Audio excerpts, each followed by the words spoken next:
This is TWIS, This Week in Science, episode number 564, recorded on Wednesday, April 27th, 2016. The Secret Lives of Lab Mice.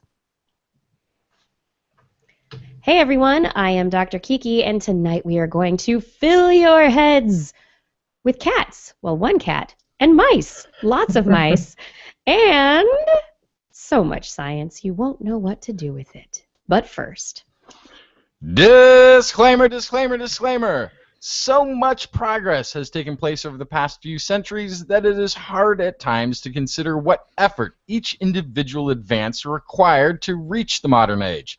When we think of the great contributors to science, many names come quickly to mind, but chances are none of the names you may be thinking of belong to mice. And yet, many of our Nobel Prize-winning human scientists, behind them each, there is a focused and dedicated team of research mice, living lives even more dedicated to science than the humans who employ them. And let us also not forget the trusty lab rat, whose stoic and steadfast use of logic and mastery of emotional equilibrium is the basis of much modern psychology. And while our whiskered cousins may not claim credit for the results, the modern era of science and medicine would not have been possible without their dedication, brave commitments, and heroic contributions. Research Mouse, Lab Rat, we salute you here on This Week in Science. Coming up next.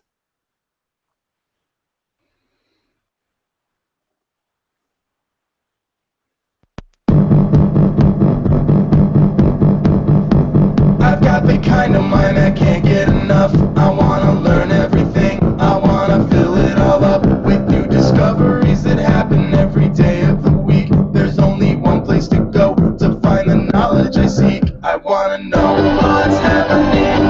What's happening? What's happening this week in science? What's happening?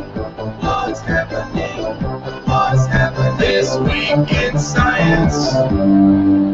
Good science to you, Kiki and Blair. And Kat. Welcome to This Week. Good science to you, Justin and Blair and Kat and everyone out there. Welcome once again to another episode of This Week in Science. Tonight on the show, we are, as Justin said in the disclaimer, celebrating the lab mouse, the lab rat, really all laboratory animals, because this last Sunday, the 24th, was World Day for Laboratory Animals. Today is also International or World Tapir Day, but we're going to talk about lab animals, unless Blair has a tapir story. Yeah, unfortunately, the tapirs were not in the news this week yet. Not yet. All right, so tonight we have an interview with Dr. Kat Lutz from the Jackson Laboratory, and we're going to be talking with her about the genetics of lab mice and using mice in research. Additionally, I have stories about alien oceanography, brain thesauruses, or just one brain thesaurus, potentially, and lots of data for climate change. Justin, what do you have? What did I bring? I have a rat brain study. I have dirty wine, and I have a competitive soils story. Competitive soils. I didn't know soils competed in anything. Fiercely competitive soil. Good to know. Blair, what's in the animal corner tonight? Oh, I have how to measure stabbiness. I have deadly nightshade and big brains. All right. We all like big brains. And we also just like a lot of science. Let's get into the show, everyone. It is time to start off with our interview. We're going to be speaking with Dr. Kathleen Lutz, the head of the Mouse Models Repository at the Jackson Laboratory. She is also senior research scientist, and in her laboratory, she focuses on modeling human neurodegenerative disease in mice, emphasizing optimum use and best practices for research and preclinical drug testing. She works with the NIH and multiple disease foundations to improve existing mouse models, identify modifier genes, and generate new models that will facilitate therapeutic development. Perfect person to be speaking with. Kat, thank you so much for joining us. Oh, thank you for having me. It's nice to be here. You are so welcome. So I reached out to the Jackson Laboratory because Justin here said, we talk about lab mice all the time. We're constantly talking about either stress in lab mice or results of experiments with lab mice, lab rats, etc. And a World Lab Day came up, and we thought, what a great opportunity to actually try and elucidate some of these processes and procedures that go on that seem like magic to everyone who benefits from the research that comes out of it. So how did you get into working on mouse genetics in the first place? Oh boy, that's going back many, many years. I really did cut my teeth on working with mouse models of different diseases, but in a very different way than we do today. 25 years ago, when I was a student, we didn't necessarily have a lot of the genetic engineering techniques that we have now. So we used to rely on spontaneous mutations in the very large mouse colonies at the Jackson Laboratory. And so when you're breeding all of these mice, eventually you'll have a spontaneous mutation that occurs, just like sometimes it happens in a human population. And you'll usually be able to see that visibly. So sometimes the mice would have a neurological disorder. They might be a little ataxic. They may be walking. They may have a wasting disorder. A lot of them were the ones that we could visibly see. Their tails were crooked. Their ears were bigger or smaller. There was a coat color mutation. And so all of those things that we could see. And at the time, what we could do is we could look at the phenotype of those mice, what we could see, and sometimes they were really related to the diseases that we were studying. Maybe the mice were obese, for example.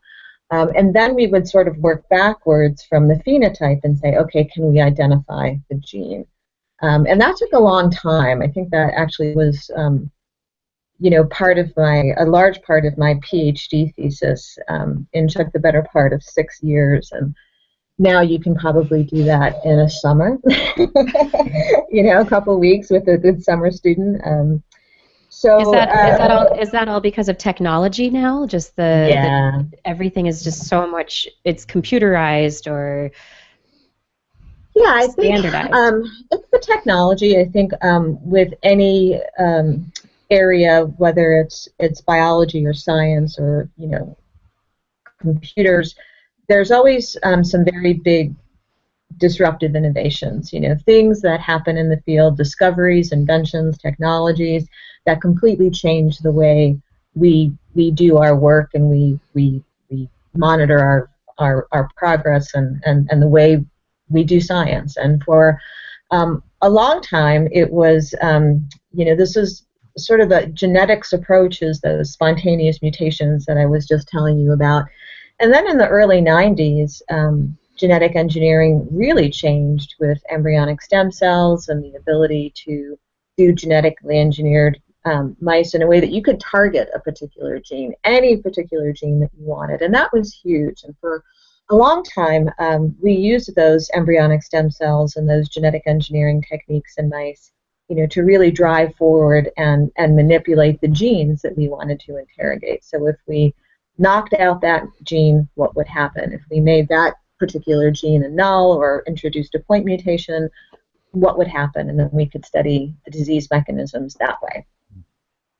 Right, yeah. When I was in grad school in the 90s, late 90s, early 2000s, there was a lot of the knock-in and knock-out work that was being done. And one of the questions there that I've always found really interesting is the off-target effects of on the phenotype. So you knock out a gene expecting to have a certain, say, cognitive effect or behavioral effect. But then, what other effects does stuff like that have on the health of a mouse? Right.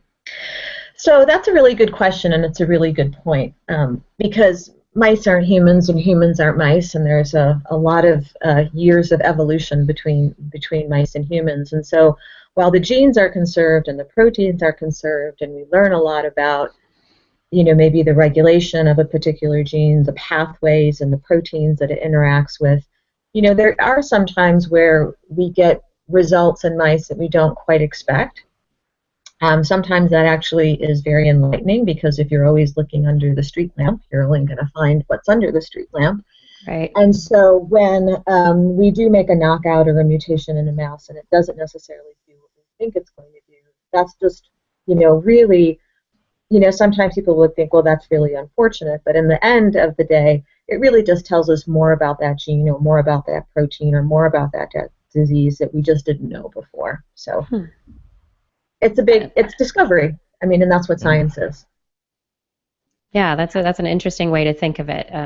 I come from the behavior side of things, and so it's always that didn't have the behavioral effect that we wanted. But then, you know, behavior in mice is hard. You know, it's an art. I like to think of it. It's not as straightforward as people, you know, like to think. And there's all kinds of things that affect your experiments, as you know.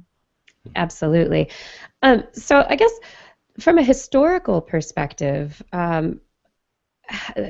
we started out, as you said, kind of going just from natural genetic mutations and using those animals and into this manipulation of embryonic stem cells, knocking in, knocking out. How has this affected how many strains of mice there are? Because actually, I sort of have pictured, especially with the CRISPR-Cas9, that now there's orders pouring in from everywhere to get this specific thing, and I sort of pictured like, do they have to open another warehouse because there's these cages that they have to keep putting up everywhere? And I suppose some of it is like that, although I guess the ability to do knockouts and do specific things and not have to sort of wait for the manifestation of an obese mouse to just sort of present itself within the population and start to do the breeding that way. You at the same time can get all these other papers that researchers would have loved to have worked on if they had a model, but now there's a way to get that model. Yeah. And you still have to do a fair amount of breeding and sort of still isolating that from that breeding pool, if I'm correct. It's not as easy as like, okay, we've knocked out the gene and these two mice, and now they'll start the population, and off it goes. All those mice are exactly what we want. How does that work? How does that process of you start with, we're going to knock out a gene, and how do we find the samples that we actually want to send to the researcher? Well, I think, you know, the interesting thing, since you brought up the CRISPR-Cas9, I'll just, you know, touch on that briefly, because, you know, that technology is the disruptive innovation, you know, that we were just talking about. It completely changes the way we do our work, how we approach science, how we approach therapeutic testing as well. So it's orders of magnitude easier with CRISPR-Cas9 than it ever was with embryonic stem cells. Embryonic stem cells, you know, were good, but you lost efficiency along the way. You lost efficiency in the targeting process. You lost efficiency in the germline transmission and the percentage of chimeras, and then if you were so lucky as to get a correctly targeted mouse, then you would have to breed out the selection markers and a lot of other things that went with it. With CRISPR-Cas9, you can, you know, really have your founder lines in one generation, you know, instead of a year. And so the time that it takes to do those experiments has been greatly reduced. And so, of course, the cost has been greatly reduced. And now you can do, you know, a lot more with the same amount of money when it comes to the targeting. So that's really, really exciting. And I also think it opens up more possibilities, because with embryonic stem cells, you know, we were really restricted a lot by the genetic backgrounds that we could work with, because we just never got past with embryonic stem cells that, you know, there are just particular strains of mice where you could make embryonic stem cells that would be germline competent, but others would not. And, you know, we just never got over that efficiency. But now with CRISPR-Cas9, we can go into any genetic background of any mouse that we want and make these you know, very, very efficiently. So that's, you know, extremely exciting. And so, of course, now this whole playground opens up of all those things that you wanted to do, but, you know, either didn't have the technology to do, or the time or the money was a little consuming. But, you know, in that respect, I think that you still have to think very carefully about the models that you're doing and what you're making, because you know, sometimes you'll find your answer in a different model organism. Maybe you'll use zebrafish or flies, or maybe even do a cell-based assay. That can provide you with a lot of information. So you have to think about the temptation about going right into the mammalian system, right into the mouse. It's there, and it's easy to do, and it's great. But, you know, there will be a bottleneck down the road. And that will be the space. You know, you mentioned, do we have to build more warehouses? You know, I think we do. But it's also money, too, because you still have to phenotype the mice. You still have to do a really thorough investigation about exactly what's going on in that system, because you don't want to miss anything, and you don't want to jump to erroneous conclusions. And as we all know, you know, reproducibility and being able to replicate these results are incredibly important. So you do have to, you know, think very thoughtfully about what it is you're doing, and what the goal is, especially in light of, you know, this huge, like I said, almost a playground in front of you. There's too many things and too many experiments that you want to do. So are the orders up? I mean, are you getting many more requests for I mean, I can imagine that there's a laundry list of researchers out there who had a study they would love to have done if it was possible to have the model. But now that it is, are they getting funded? Are they getting the green light to do their research, the grants, and then calling you? So that is going. It's a definite uptick. So I think, yeah, it definitely has. There's a lot more interest than we might have had before. Because of this new technology. But then the other part of it is you pair it with the other innovative technology, and that's genome sequencing. And not that the sequencing of a genome is necessarily innovative, but because now the cost of sequencing a genome, or even a whole exome sequencing, has gone down, that means now we can start to interrogate these patient populations in ways that we didn't before. You know, think about diseases like Lou Gehrig's disease, ALS, Alzheimer's, Parkinson's, all of these diseases where if we used to have a loved one diagnosed with that disease, you know, we would do our best to care for that patient and that family member. But it wasn't necessarily the case that clinicians would try to gather these patients and try to sequence their genomes or their exomes to try to understand exactly what the pathogenic variant in their genome would be.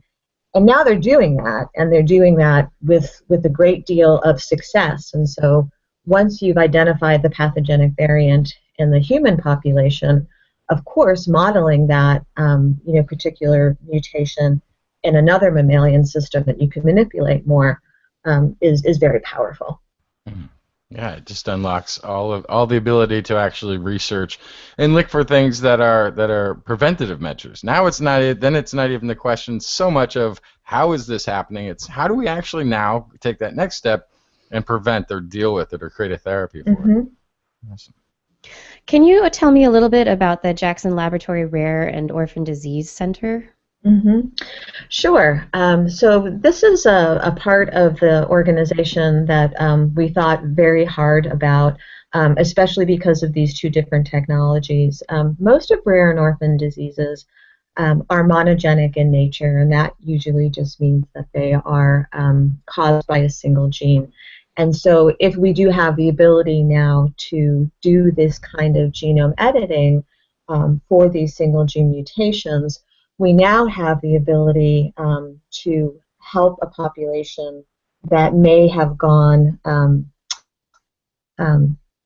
essentially with an unmet need, you know, huge unmet need, because the patient population is so small.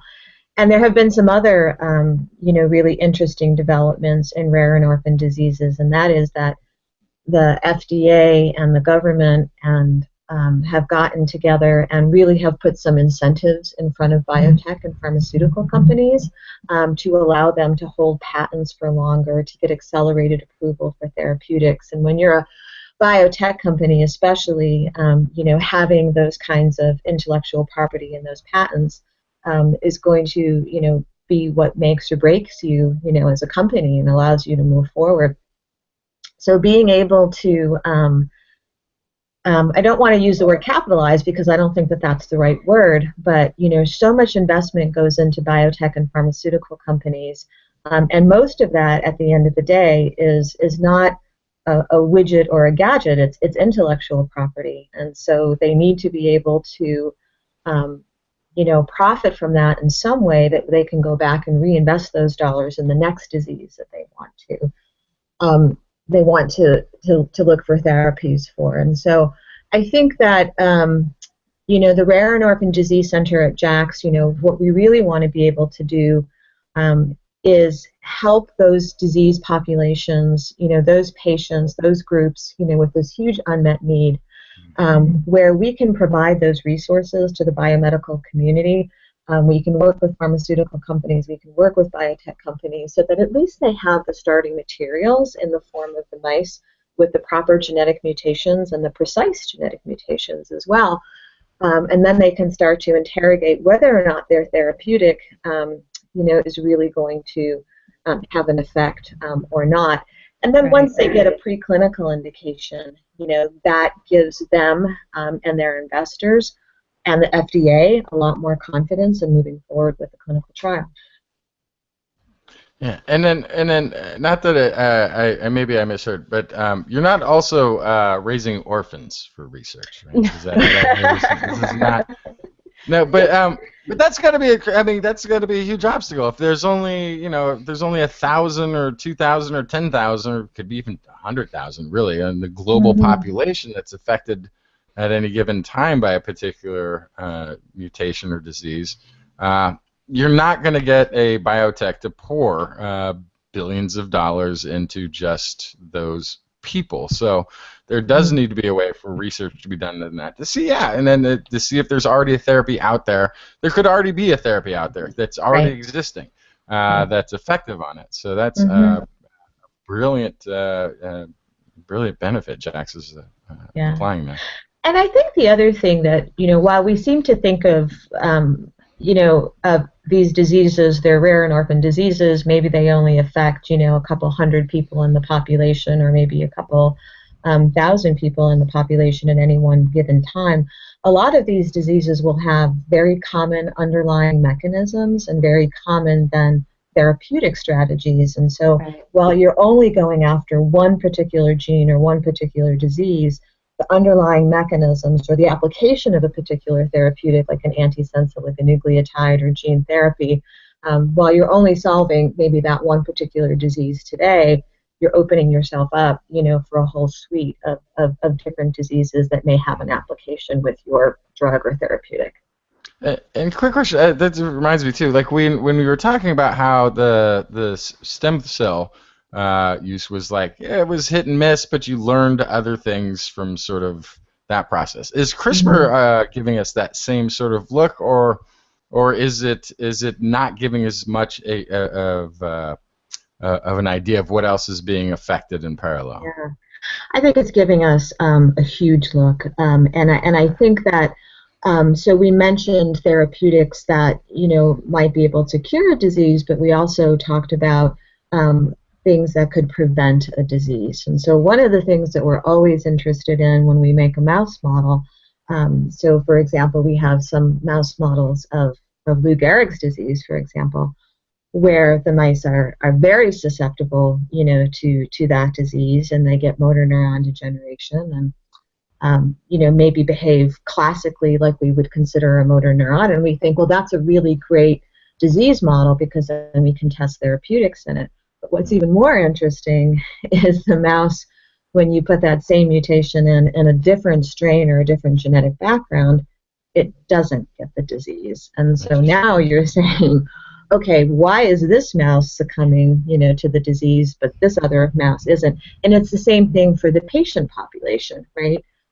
It may be a mutation may be necessary but not sufficient to cause a disease, and there could be, of course, environmental triggers, but when you're looking at a mouse model that's, the mice are genetically identical, the patients aren't, obviously. And they're also all in this basically identical laboratory mouse environment. Right. Yeah. We control the environment. Yeah. Which is this is all, I mean, I don't want to preempt this part, but this is something that's been coming up more and more. Is actually the environment in which mice are kept and affecting the outcomes of research. Yeah, I was going to ask what temperature you keep your mice at, since we talked about that last week. I mean, if a lab has a better result because they have classical music playing, for it seems like that's actually in itself. It sounds like, oh, great, they got a better result, but it's actually kind of disastrous to think about if they're the only ones doing it, and it's giving an artificially high result from that lab. Uncontrolled variables. Uncontrolled variables. So how much effort is going in to controlling these? What you were just saying, keeping that environment controlled. Yeah. So we're very aware of those kinds of effects and how they can really derail everybody's research and confuse the literature, and was that a real result or wasn't? And I think the important thing to remember is that in cases where you can't reproduce somebody's results, it's not necessarily the case. In fact, it's very often not the case, or very rare, that that person is just being fraudulent, right? They're not making up their data. They're not trying to get a Nature paper, come hell or high water. Right. I do believe, I think we're all in agreement that the results they got at the time that they got them, were real. And so there's a lot of things that it's the environment, it could be the reagents that they were using at the time. So a lot of when we get mice into the Jackson laboratory, if it's for example, a behavioral phenotype or something that we may think may be highly variable or a little bit persnickety, depending on, what person's hands they're in, we'll do a second site validation. We'll get those mice in and we'll say, did we see the same exact thing? And most of the time we do. In some very subtle phenotypes, we may not necessarily see it, but we allow people to understand what we saw. And of course, this all comes out in the literature eventually anyway, if it doesn't come out at people at meetings just talking about, oh, I couldn't reproduce that part, but I could reproduce this part. And I think at the end of the day, those phenotypes and the things that are going to be the most robust, are going to sort of rise to the top. And we may have to just let some of those very variable portions go. But I think the consideration to try to have the most reproducible results that you can have, right from the beginning, making sure that your experiments are powered the way that they should be, that they're statistically being conducted and blinded and controlled, and just making sure that we're not introducing that variability in ways that are not appropriate. Great. Did you see the story last week about temperatures with lab animals, and that maybe these mice were too cold? Did you have any ideas about that? Well, I mean, certainly there's a lot of anecdotal information out there, from the sex of the animal caretaker to the temperature of the mouse room, to really what noise is going on in the mouse room, which probably makes a little bit more sense. But then there's also variables. Some people will say, well, don't put the cages on the top rack if you really want them to breed, because there could be, something about the lights. And so there's a lot of different, but there are so many different variables when it comes to that. But I do think there is a lot more room for those kind of animal husbandry types of experiments. And, just because we're comfortable at that temperature doesn't mean the mice are comfortable at that temperature. And there's also, again, a strain-by-strain cases that some of the mice actually like to be a little crowded. They actually do better when there's more mice in the cage. but for other strains, they don't like that at all, and they do a little bit worse if you're measuring reproductive performance. And so does a research? I mean, so do you have these instructions then? If somebody's going to be ordering your mice, like, do not overcrowd this one. This is going to change sort of the viability of your experiment if you've got them overcrowded. I mean, do they get like a little Don't feed list? them after midnight. Right. You never get them wet. Right. Do they get this sort of rundown of what to and not to do? Well, I think for most people, their animal husbandry is dictated by their animal care and use committee, and so their veterinarians and their staff will dictate what they think is an appropriate housing condition. And there are, international guidelines along these types, but other people will say, as soon as the female mouse has a litter, you should remove the male because it stresses them out. Right. Well, maybe in some strains, maybe not in others, but we just find that if you do that, you just miss the next estrus cycle and you've just lost a round of breeding. And so, but other people feel, again, do you provide enrichment to the mouse? Do you give them toys to play with? Those are the kind of things that actually really introduce those environmental factors that can really change your results. And that's my concern too, is that if we don't have some sort of a standard in place, and there's international standards, but it's not. I'm not really talking about the just basic animal husbandry of the situation, but something like this wheel that you introduce for the mice, right? Something like this. And if you have found out that if you keep it cold and there's no wheel, you'll get a much lower results, which you might then use if you're trying to prove the negative. And then, hey, if you really want the high number result, let's get the wheel in here. Let's crank the temperature up to 72 degrees. Let's put the classical music on in the background, and we'll avoid the top cage. Okay. Right? Like it seems like the standard needs to be something like this. Like if they're all going to be in a cold room, let's keep them all in a cold room, and that's the standard, or whatever that is. Make it a minimum, or like there should be a maximum standard too of the type of care and entertainment they're getting. Otherwise, it does seem like you're tweaking your result, whether unintentionally or not. Yeah, I think that again so you can control those things, and I do think that most people, for the most part, they do. We have, like I said, the ALAC guide of for animal care and husbandry that basically sort of set the norm. So if you have a singly housed animal, you need to provide them with enrichment. That's pretty standard and uniform across all institutions. As is, the way that we handle the mice and the cage changing and things like that. But the other part of it is there are other factors that are likely to be much larger than that we can't necessarily control for. So maybe it is your reagents. Maybe it is the food that you're feeding, the animals. And even though in the chow that we give our animals, the, protein and the fat content is controlled for, what's going on with the way that wheat was stored or that corn was stored that year could introduce, a higher or lower level of riboflavins or aflatoxins or something along those lines. And then let's not forget the microbiome and the, the pathogens and the opportunistics that, if you try to exclude every single organism and have, just this, pathogen-free animal, and we're not talking about bad pathogens. We're just talking about they would be dead. Right? They would all die. They'd be unable to digest their food. Exactly. Yeah. And so I really think those microbiome experiments are really going to be, interesting. So we can control for, and we should control for, the environment as much as we possibly can and standardize. But at the end of the day, I think there are going to be a multitude of factors, and we're just going to have to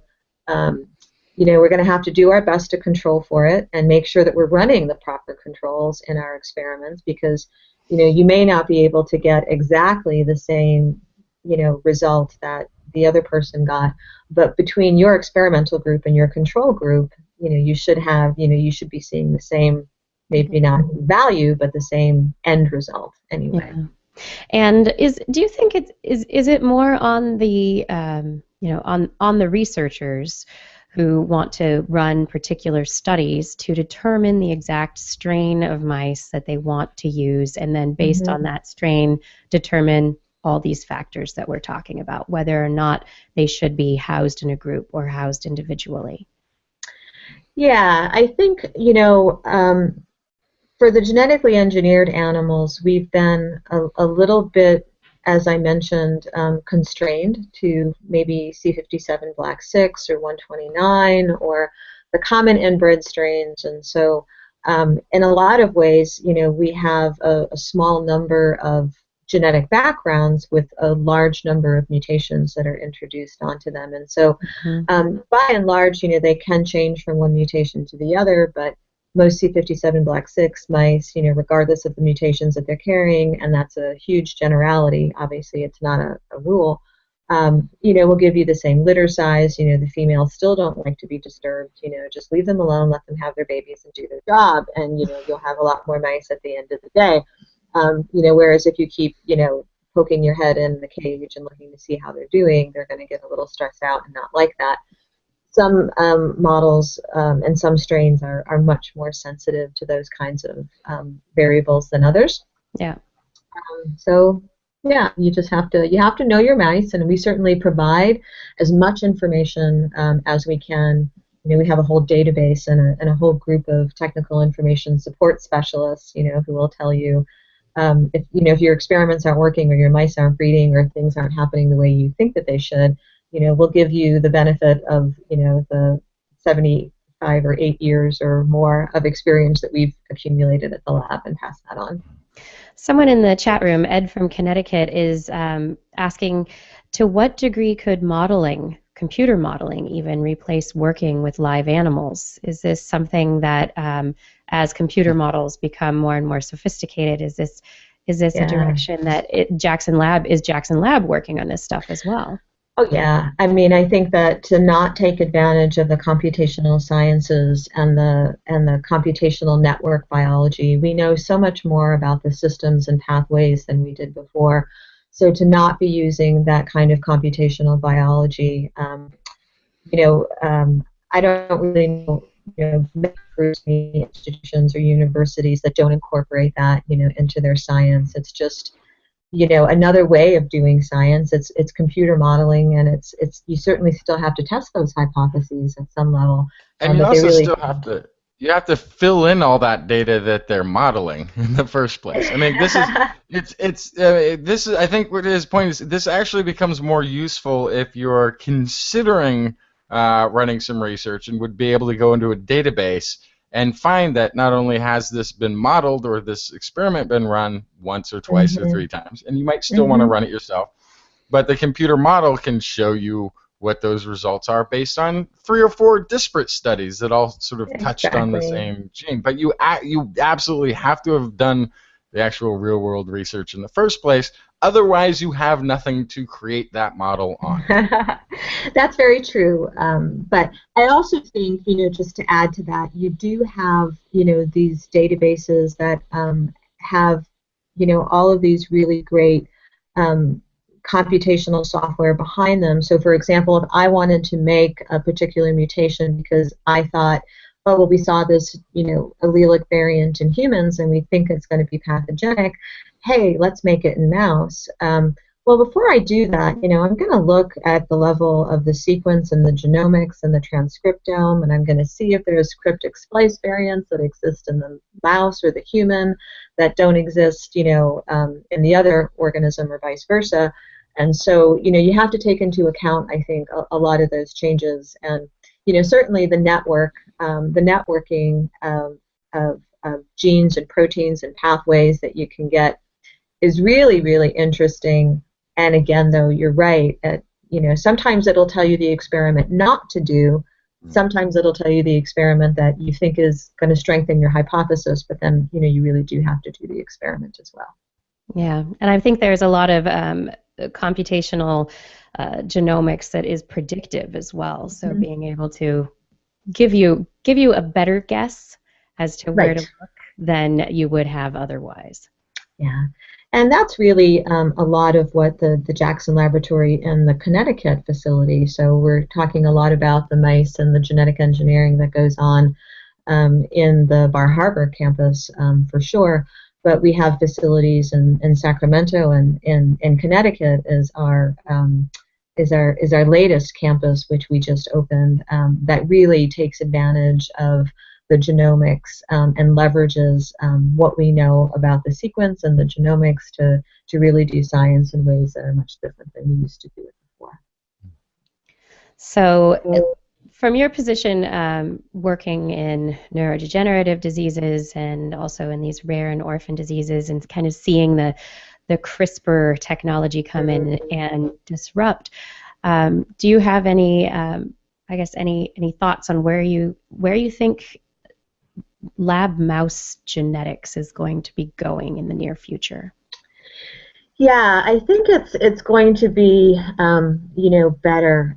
Having just worked in spinal muscular atrophy for the last decade or so, working with those mouse models from the ground up, doing a lot of that work in embryonic stem cells, and now seeing at what pace we can accelerate that. Now that we have the models and now that those resources are more accessible to the scientific community, I think a lot of that preclinical work will go faster. I think as a community, we'll be more inclined to collaborate and form consortia that will help us solve these problems faster.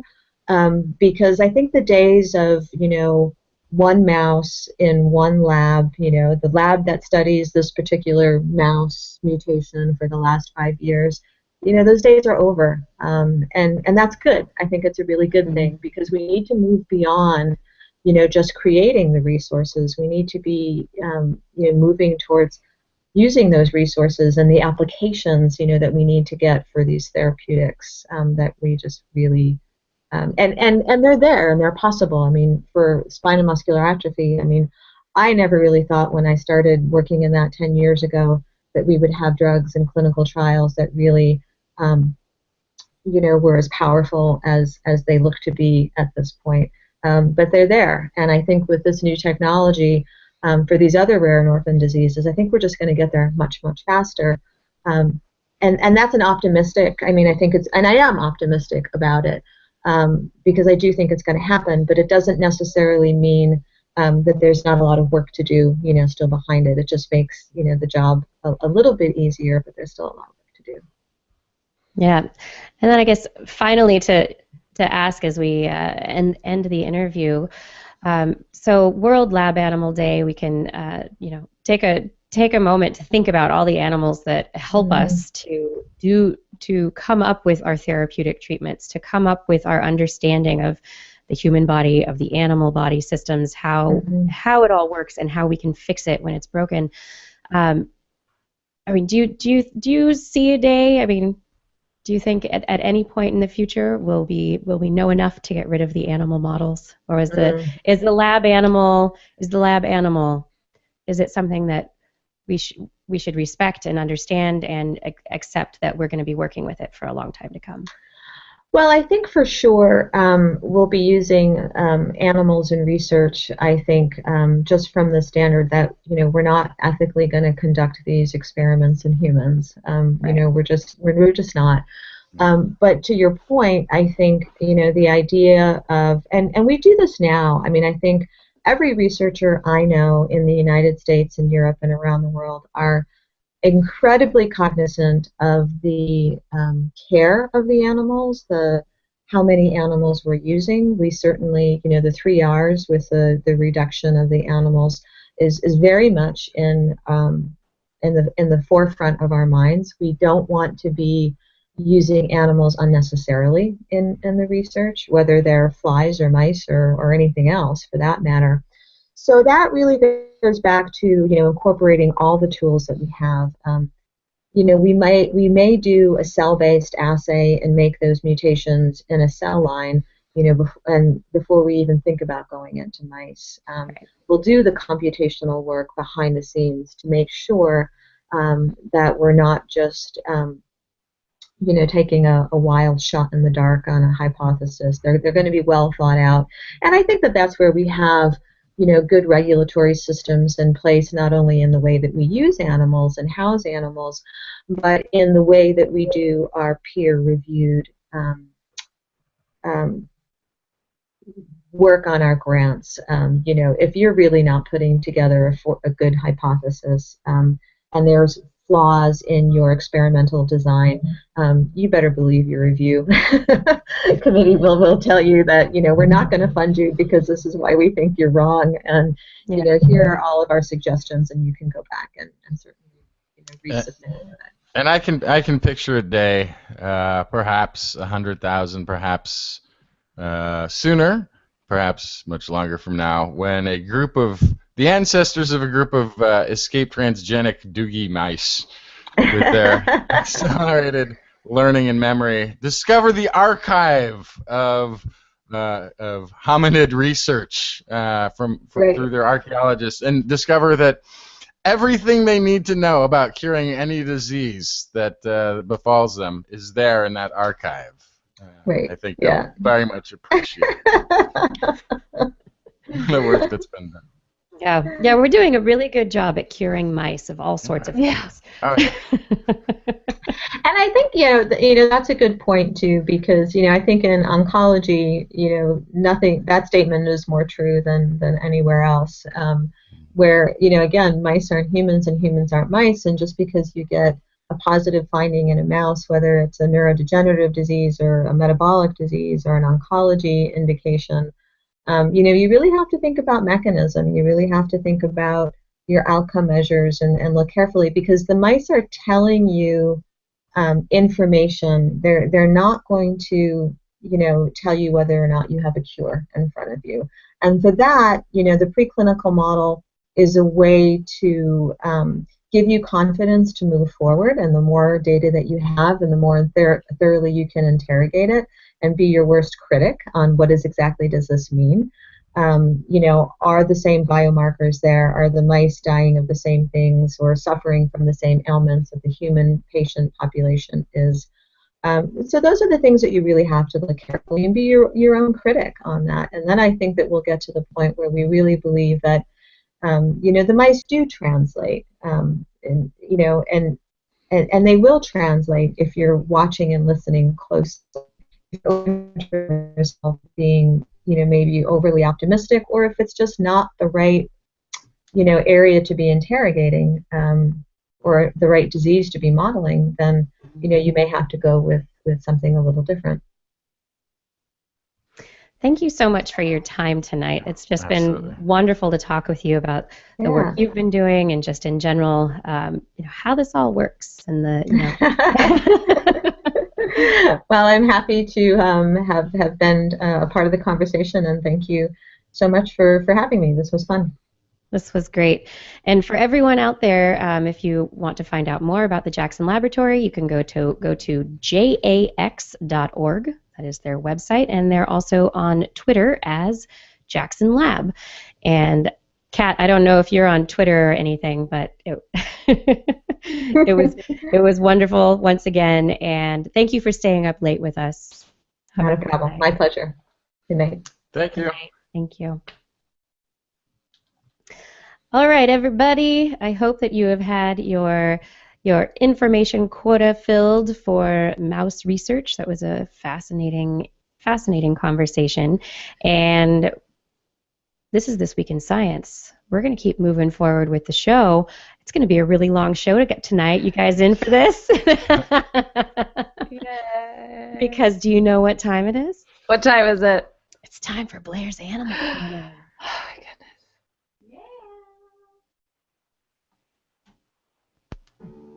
She loves our creatures, great and small. 5-peg, millipede, no pet at all. Wanna hear about animals? She's your girl. Except for giant pandas and squirrels. Then I'm no closer. What you got, Blair? Oh, I have some scientists doing some really, really important research. That's cool. That is Exactly how stabby is a puff adder? Exactly how stabby is a woodpecker? Exactly how stabby is a mantis shrimp? I want to know. Please tell me there's a high-powered air gun involved. So this is something, I think the stabbiness we're thinking of, this is something I've often wondered about when hummingbirds are fighting each other. Do they ever, is it ever like jousting and they just... I think so. This is a great question. So, Philip Anderson from the University of Illinois teamed up with Jeffrey Lacoste of Charles E. Jordan High School in Durham, North Carolina, and Mark Pankow of North Carolina State University, Raleigh, to measure,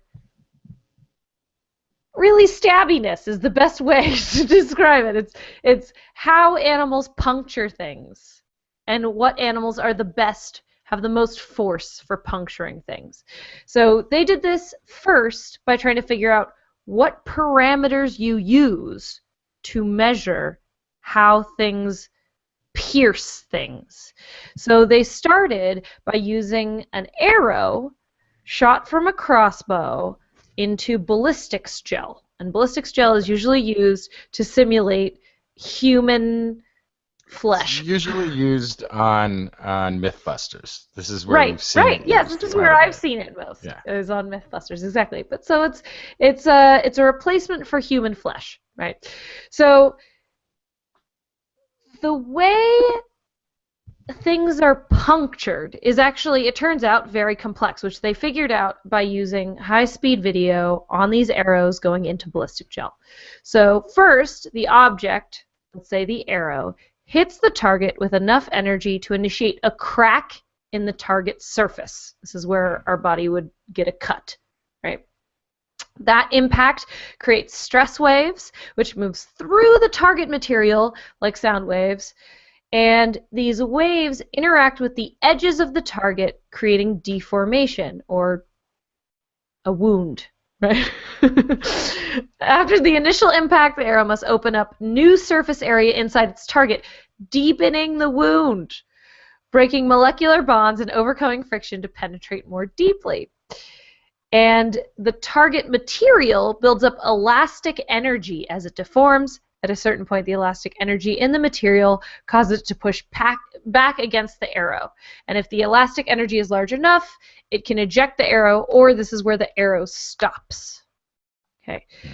So the arrow's shape, its mass, and its speed also all play a role as the composition of the target, as does the composition of the target. So knowing all of this, this team figured out the best way to measure what I will continue to call stabbiness is by kinetic energy. That was to figure out. I think you should call it their Kiki-ness. Yep. So they were more Kiki if they had higher kinetic energy. And all of us physics buffs out there know that kinetic energy equals, anyone? Half times mass, half of the mass times velocity squared. Half mass, velocity squared. So the object's mass is related to kinetic energy, but velocity, speed, is always squared in this equation. So velocity is super important in the kinetic energy question here. So looking at animals like, for example, as it loads, the trapjaw ant, the Portuguese man of war, the woodpecker, the mantis shrimp, the puff adder. These guys have a huge difference between all of them in mass. So what they found was that velocity, how quick you're stabbing somebody, has a big effect on the kinetic energy and how effective of a poke it would be. And so, just as they expected, the velocity increased as size decreased. So the speed at which they attack varies with size. For an example, the trapjaw ant shuts their mouth, their jaws, at 60 meters per second. Wow, that sounds very fast. That's very fast. Yes. But the puff adder only does it at about 2.6 meters per second. But now, see, this is already... Isn't the puff adder, though? Isn't it a defense? For the puff adder? No, the puff adder is a viper. So... Oh. I'm picturing a puffy. Why am I thinking? I'm thinking of like a puffy fish with spikes. Oh, a puffer fish? No. Yeah. The puff adder. The puff adder is a venomous snake. Oh, an adder. I got it. Yeah, okay. puff adder. So this is their fangs. Because I'm like, wouldn't it depend on the speed of the fish attacking? But that has nothing. Gotcha. They need to be stabby so that they can get their fangs deep enough into their prey's tissue to inject venom. So it's very important that they're stabby. The mantis shrimp was only about 3 meters per second. So remember, we have the mantis shrimps with the clubs. Those are usually the ones I talk about on the show, but they're also the ones with the spears. Whoosh! And so they go 3 meters per second. The woodpecker, 7.5 meters per second. The hydra, or the Portuguese man of war, is 37 meters per second. So that's the little nematocysts, the little stinging cells, like on a jellyfish. That's really fast. And then even faster, again, the trapjaw ant, 60 meters per second. That's about 130 miles an hour. Wow. Yeah. That's pretty fast. So the smaller they are, the more stabby they are, which is probably really important because they need to impart greater force to have more of an effect. Yes, exactly. So it's all about the kinetic energy. And so if you're tiny, you need to be faster in order to still penetrate a surface. To maintain your stabbiness, you need to be faster. Gotta be fast. Yeah. And stabby. Stabby. You gotta, if you're little, you have to be more like Kiki. Yes, exactly. And so Ed in the chat room is talking about orca jaws. But remember, an orca is huge. So because he has all these muscles, orcas have all these muscles and they're huge in themselves, their teeth don't actually need to be as sharp. And they don't need to close their mouth as fast. Yeah, they could slow chew you. Yes, but because of mass and also muscle, we did not include muscle in any of this. So when you're talking about a jaw closing and biting power, that's very different from stabby power. Because stabby, you're not occluding things. It's not like two teeth that are going up against each other. You're just poking. It's very different. So there you go. So the science of stabbiness. You would need a narwhal. Right. Running into something to measure stabbiness. Right. Now, would you rather be stabbed or eat deadly nightshade? Probably be stabbed because my chances of survival would be higher unless I have some antidote to the deadly nightshade close at hand. Then I pick deadly nightshade. Or maybe the nightshade. Maybe I've been microdosing myself with deadly nightshade for a long time before having the nightshade. Oh, like iocane powder. Like iocane powder, exactly. Yeah, so deadly nightshade, deadly nightshade, is so called and used in stories all the time because this is a very famous poisonous plant. And it's a poisonous plant that makes berries that look very alluring. And so back in the, let's call them the Dark Ages, children would wander off and eat berries, and that was because the deadly nightshade was protecting itself with poison. So the idea was that if animals that try to eat the nightshade die, then maybe someone else will see that and stay away from the nightshade. And nightshade, once you know what it looks like, is pretty different looking from other plants. So this means that in theory, because it looks distinct, that means that if you know that that plant is dangerous, you won't ever try to eat that plant, right? So there's that side of things. But there are other animals that have figured out how to eat deadly nightshade. In particular, there are some invertebrates that can eat nightshade. And nightshade has been found to have a pretty interesting response to herbivory, and it's something that we haven't really seen before. So researchers from institutions in Germany and the Netherlands have found that nightshade make a special nectar-like liquid that attracts ants. Yes. Ooh. So why? Why yeah, did they great attract? question. What is going on there?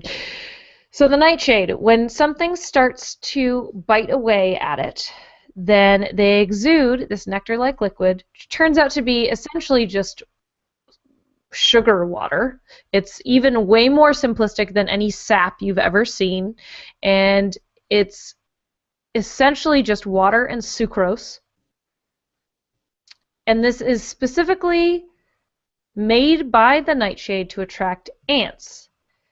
The plants that had sucrose on their leaves attracted more ants than any of the other plants, and the researchers also did this with nightshade plants that hadn't been chewed on yet. They sprayed them with normal water or they sprayed them with sucrose water, and indeed ants showed up to the nightshade plants that had the sucrose water on it. And they found that when there were ants on the nightshade plants, it greatly reduced predation by slugs. The other main predator that this nightshade has is flea beetles, and they cause the most damage.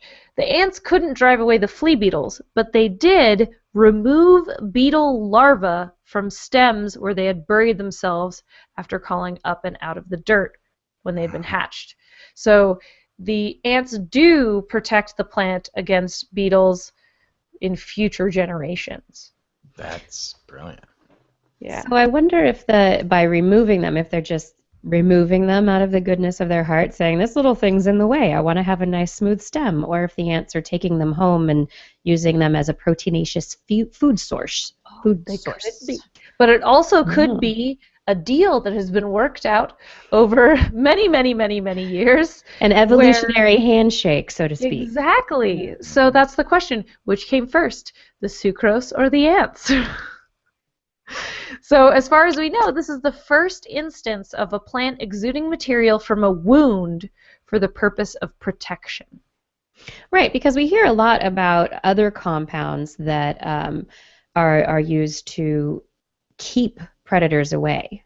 So just lots of bitter compounds, lots of not sweet stuff, but all the stuff that is either poisonous or bitter or is somehow communicating that animals need to stay away. Right. And we've also done a lot of stories talking about plants releasing chemicals or some sort of signal to warn other plants. Exactly.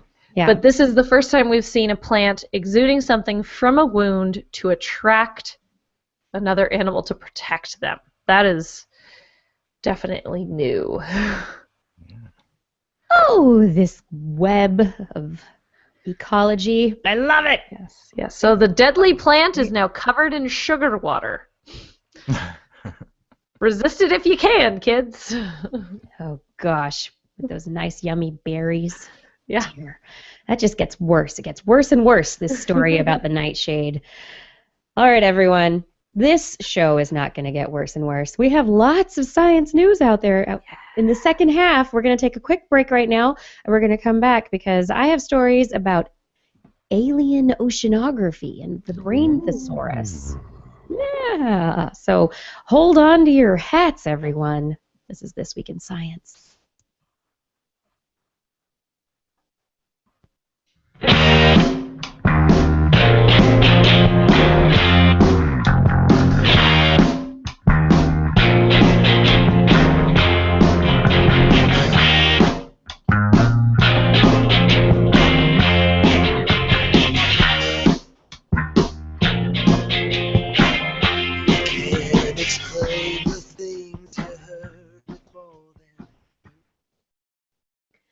Hey everybody, if you are enjoying this show, I do hope that you take a moment and either give us a good review on iTunes or a thumbs up on YouTube or wherever you're listening to us. Tell other people that you're listening to TWIS because that will help us out a lot. Put us out there in your social networks and let people know that you like TWIS and we're a show worth listening to. It'll help. It'll help. It'll help. and you will be the one helping. Additionally, if you can help support us, we also have merchandise that you might like to take a look at if you go to our Zazzle store. There's also a link on twist.org to our Cafe Press store. But the stores that we've got, Zazzle.com and Cafe Press, they are where we hide all of our fancy TWIS logoed gear. So if you want some stuff to help you proclaim your love of TWIS to the world, head on over to twist.org and look for our stores to be able to check out the hats and the mugs and the shirts and all that kind of stuff. And then you can enjoy something twisty and help us out at the same time.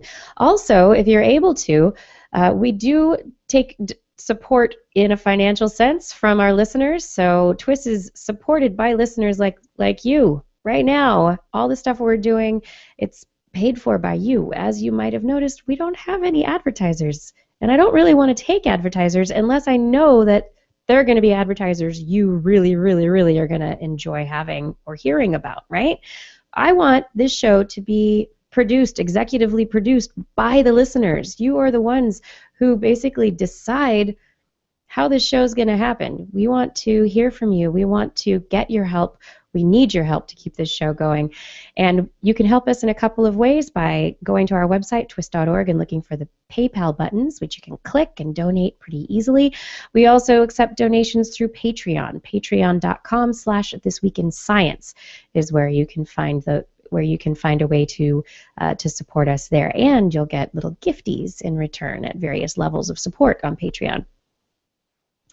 Whatever your preference, head over to twist.org. The links are there. Check out the most recent show and leave a comment on the website. Also, let us know what you like, what you don't like, because you are our executive producers, you know. You make this show happen.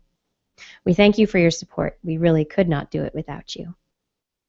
Most excellent specimen, the power to live on and on for all days is right at your fingertips if someone pays. He says that his aura will keep you alive for 3 easy installments of $10.95. The device he uses sucks out the bad juices and leaves no bad bruises. It simply deduces the proper percentage of X in the brain. This miracle cure leaves no permanent pain. And still, you can't believe what a skeptic I am. I can't believe you believe in that plan. And we are back with more This Week in Science. Fantastic. Okay, I've got a couple of cool stories. Alien Oceanography. I teased it. I'm not going to keep you waiting. I think it's time to talk all about it. Did you know that we are doing oceanography on an alien world? We're looking at oceans on an alien world. And whereabouts is this alien world that you speak of? Really not that far away. It's over on Titan. Oh, wow. You know, the Saturnian moon of Titan.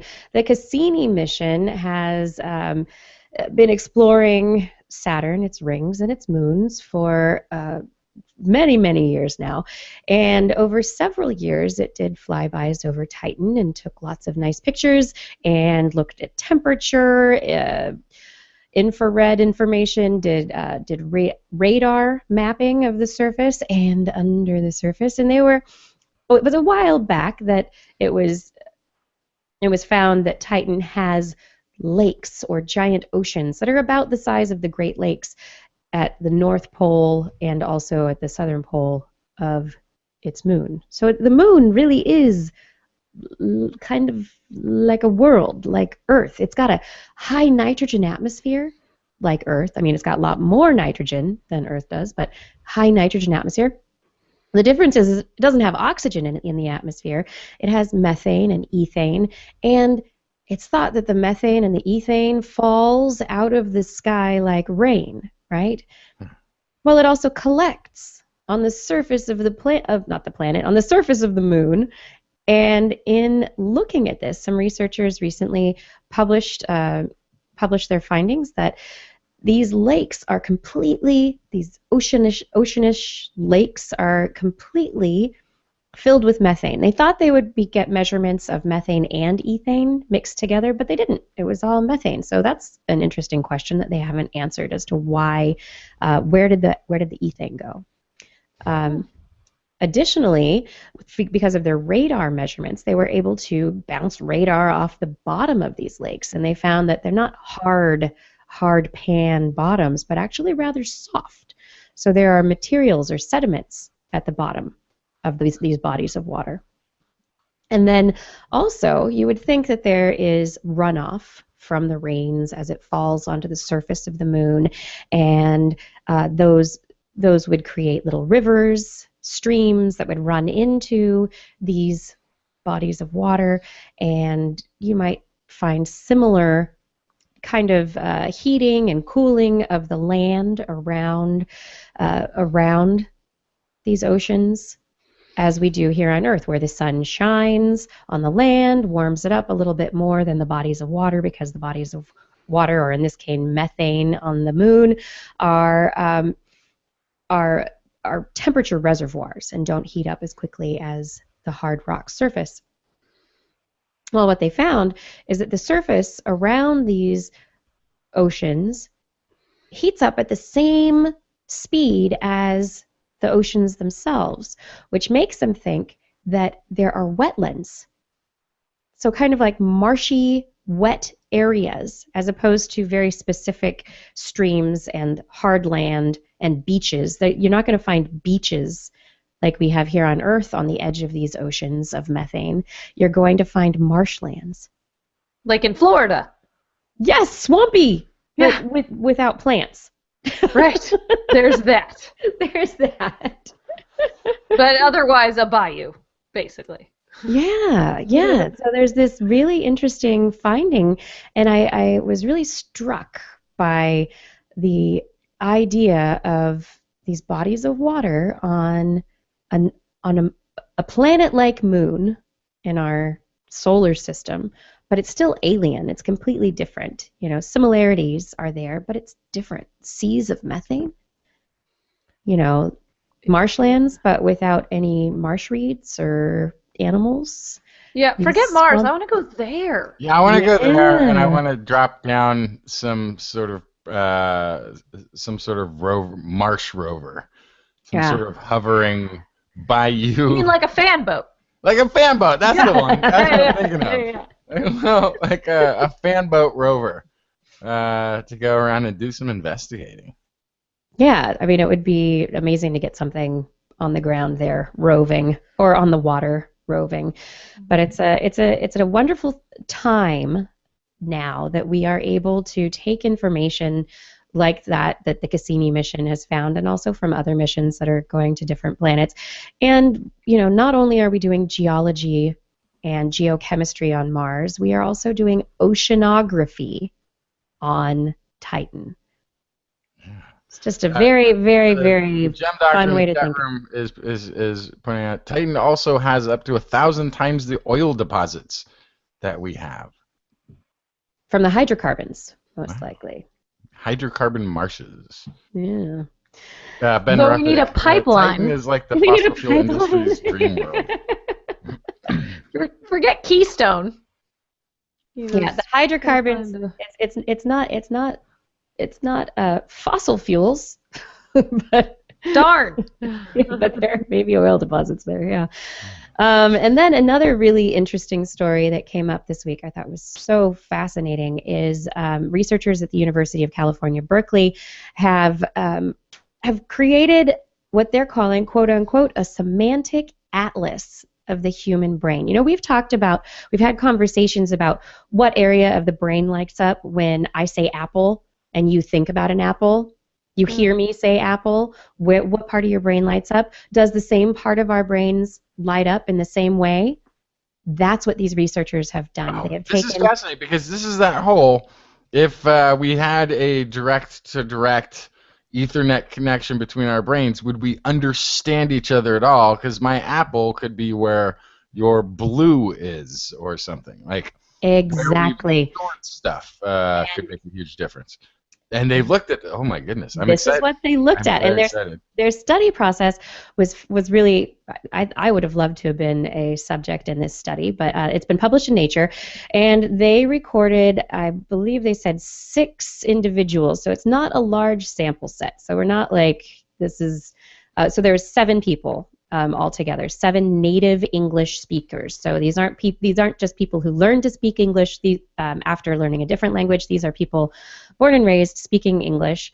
Not a large sample set, so who knows how really globally this research can be taken. They had them lie in a functional magnetic resonance imaging machine and had them close their eyes, put on a set of headphones, keep their head very still, and listen to stories from the Moth Radio Hour for 2 hours.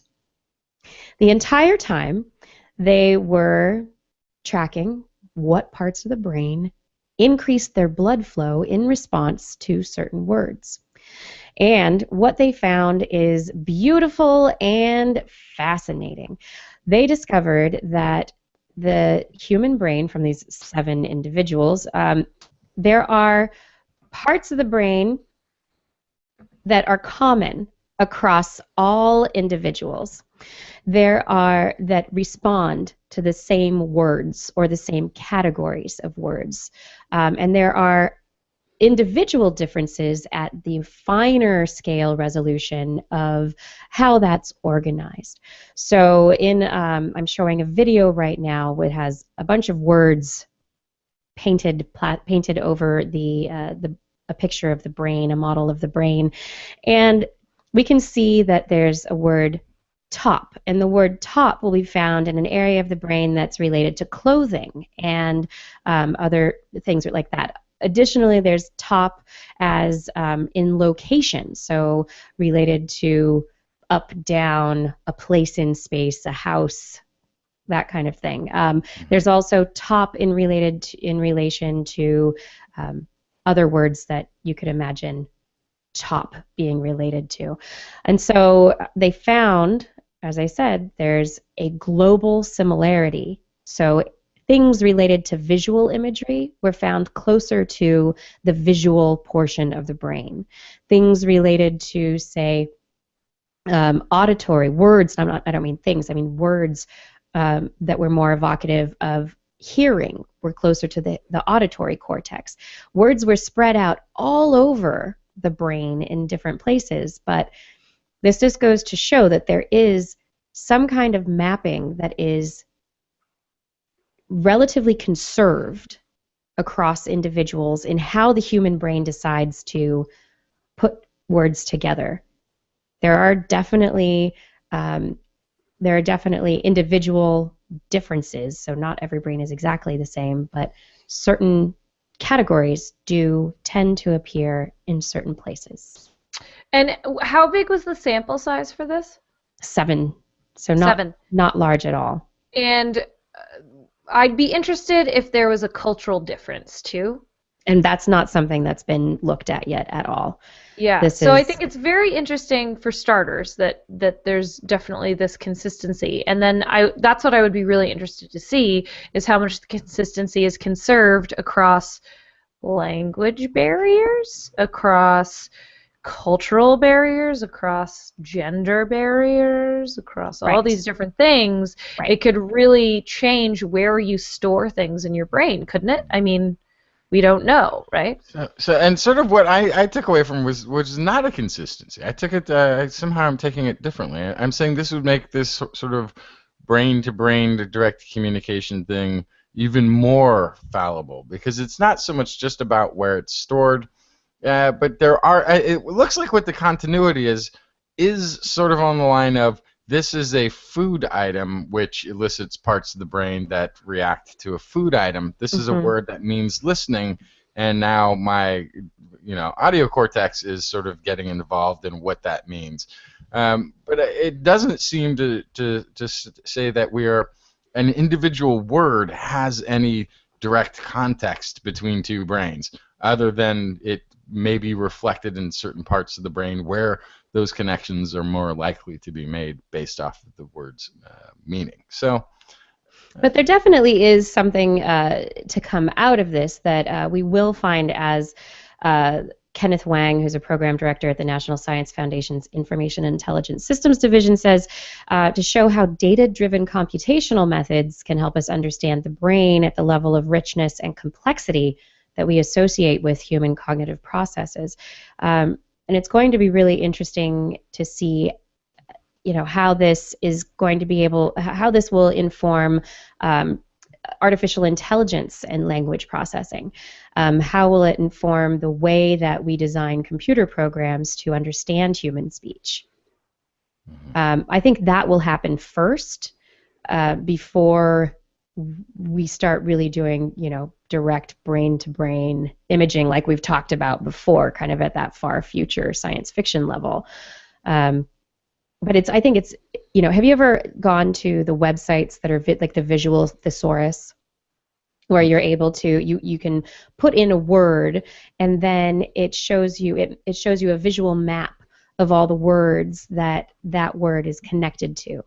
And so you actually can visualize it that way, and you can go click on one of the synonyms of the word, and that'll take you to another bubble of words. And so you can end up diving really deeply into this intricate connection or network of words that are connected together and see how they're connected in this visual spatial representation. And that's basically what they've done here, but in the brain. And so it's creating the connected network of words and concepts within the brain, which is going to be so cool. And as Hot Rod said is in the chat room, so our brain is a dictionary with an internet connecting all the words. And Blair has brought up the visual thesaurus for us to take a look at, and it's you're able. I looked up stab. Of course you did. You're feeling so stabby today. And then if I click on jab, poking. Yes. Poking's over there, but that starts taking you someplace else. Yeah. Yes. Yeah. So. Very cool. Oh, I ran out of my free trial. That was awesome, though. That's fascinating. It is fascinating, and the senior author, Jack Gallant, says that they're definitely going to need to conduct further studies across a larger, more diverse sample of people before we'll be able to map the individual differences in more detail. And so that's where I think some really interesting stuff is going to come out, going from 7 people with kind of like, okay, I can see how these things are kind of mapped similarly in the human brain, to a massive sample set of hundreds of brains. That's going to make such a difference in the richness of this data. But I'm so glad people are doing it. Super cool. Yeah. And Rights for Robots, of course, wants to know where the swear words are kept. Everywhere. Which I think it depends which ones, right? Right. That all depends. Is it going to be the words next to mom, or is it going to be the words next to... All right. This is This Week in Science. Justin, what you got? Okay, so why does one person who tries cocaine get addicted while another might use it and then simply leave it alone? Why do some people who then get addicted manage to kick the habit while others who have been addicted continue to relapse? And why is it that some families seem more prone to addiction than others?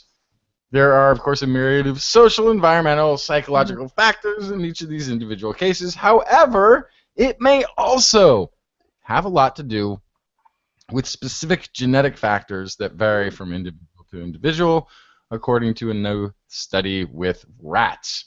The study was published in the Proceedings of the National Academy of Sciences by University of Michigan Medical School team, and they're saying for the first time they've shown in selectively bred animals that the propensity for addiction is linked to differences in expression of genes for specific molecules in a specific brain region. And they've also indicated that an epigenetic marker can predispose an individual to addiction and relapse. It should be sort of interesting if you can then take this information through the genome of somebody who's an addict, or even before, at youth, you could identify who's who really needs that Just Say No program, who's really not genetically built to deal with addiction. They used two special breeds of rats. One breed called BHR for bred high responders. These are rats that tend to explore and seek out novelty, while the other they called the BLR for bred low responders. They don't. In fact, they say the BLR rats often act anxious when presented with new situations and prefer enclosed spaces even when they can see food in an open area. They looked at the impact of drug use and addiction on gene expression and epigenetics in the nucleus accumbens of the rats, which is, I suppose, the brain's pleasure center, where response to drugs like cocaine occurs. Normally, dopamine system in this area responds to naturally pleasant experiences, such as listening to This Week in Science, and prompts us to pursue them again and again. And it's like the drug gets into the system and sort of hijacks the whole enjoyment portion of it and is just saying, do this again, do this drug. This is the only way you get this. Do this again, do this again.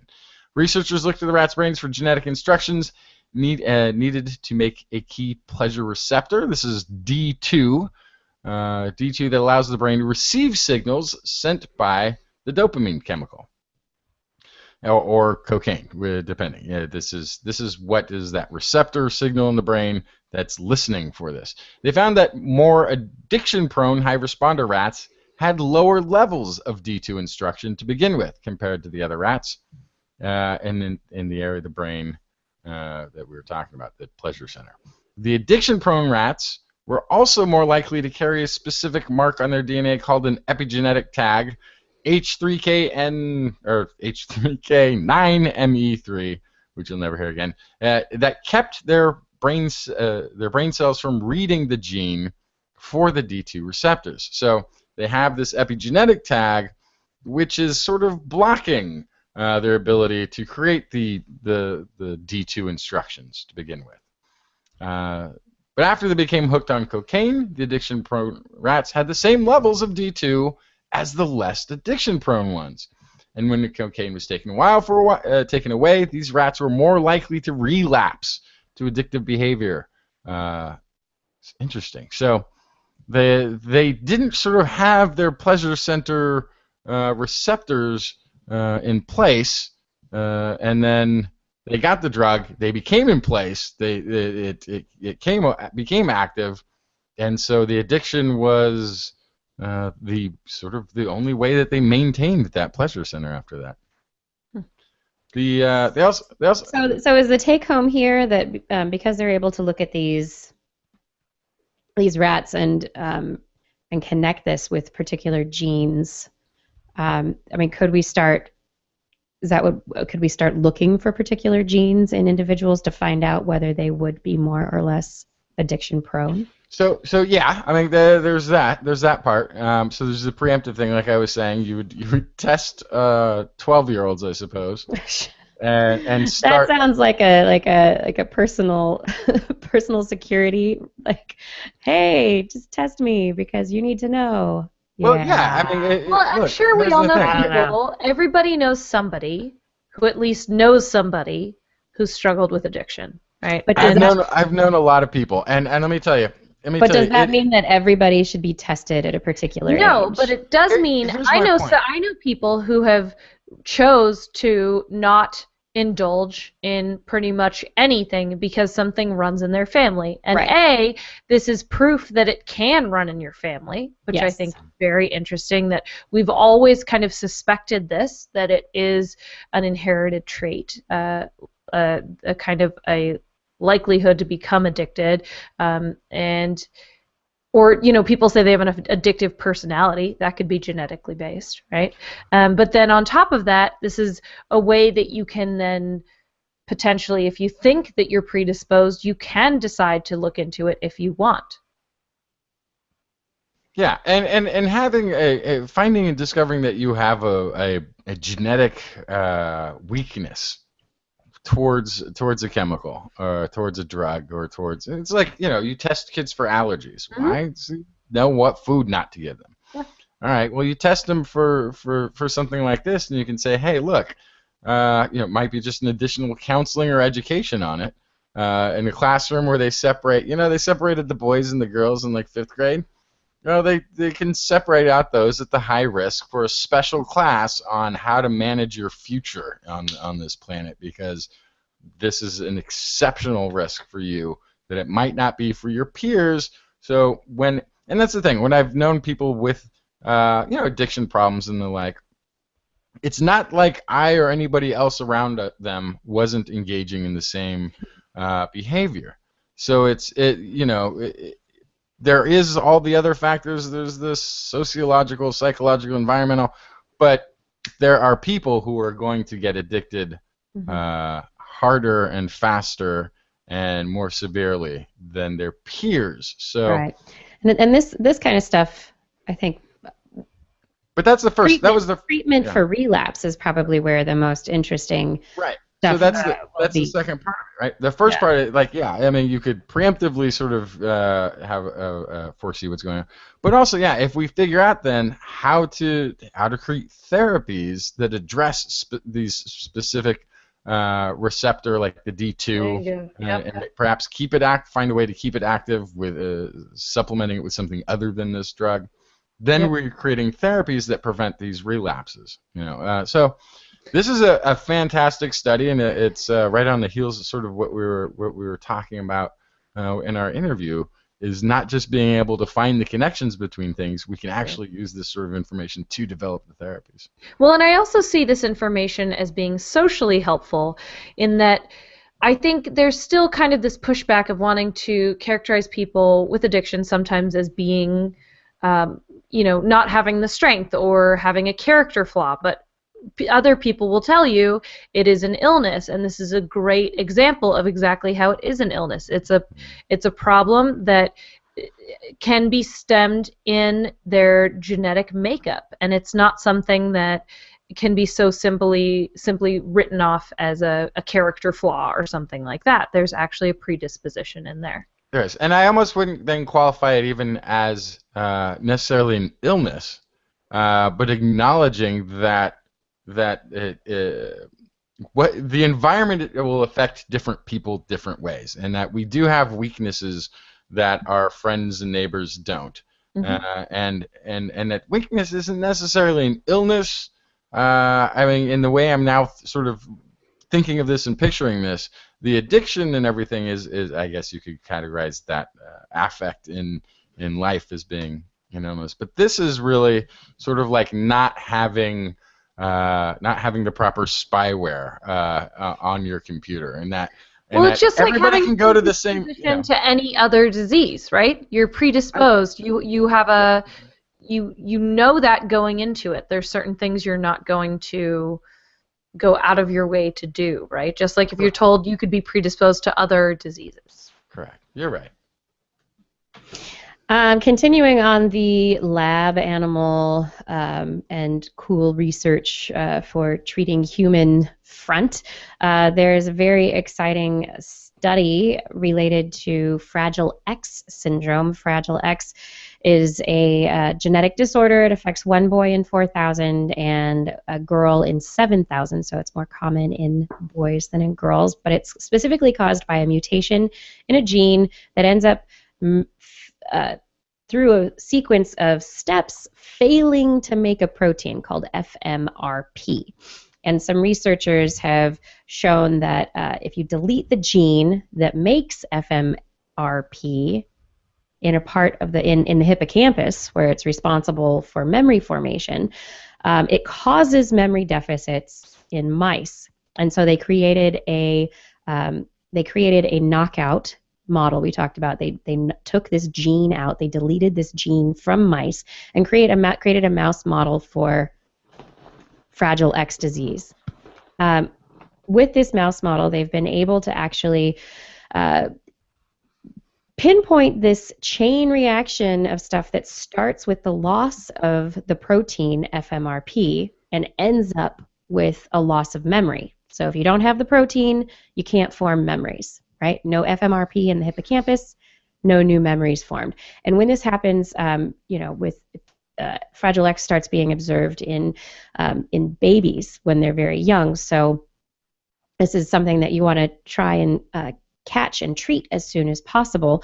The researchers found that they're able to use an experimental cancer-treating drug called Nutlin-3.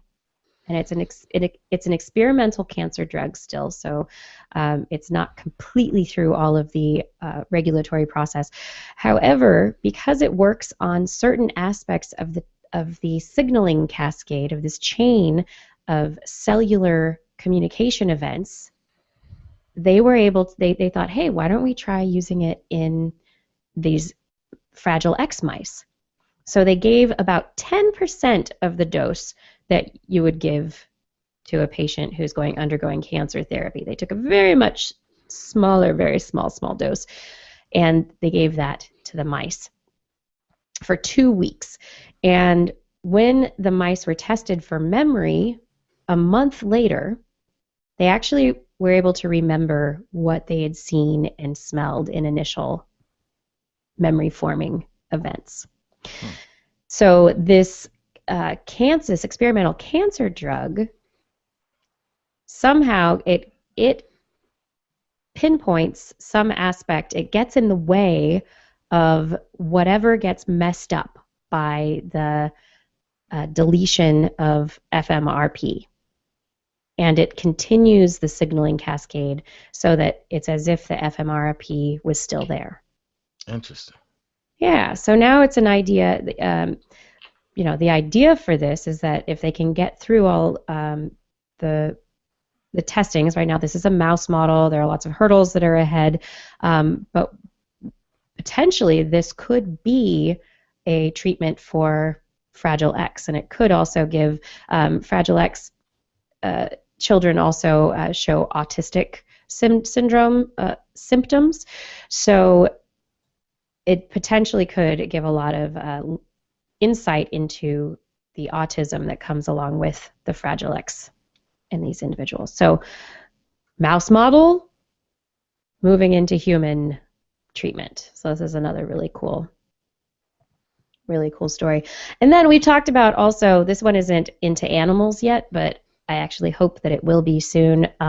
We talked about last year a new antibiotic called Teixobactin, where researchers found bacteria fighting other bacteria in dirt, and they were able to isolate this bacterial compound that one species of bacteria was creating to destroy other species of bacteria that were getting into its space.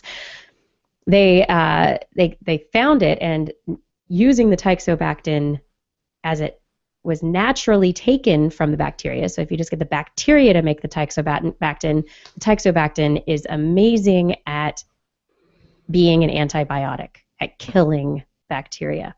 So it was very exciting. The problem is it's a new class of antibiotic, one that has not been seen before or developed before, and so we don't have any way to make it. So the next step was to synthesize it and see if we could synthesize it in a laboratory. Could we make Teixobactin without the bacteria?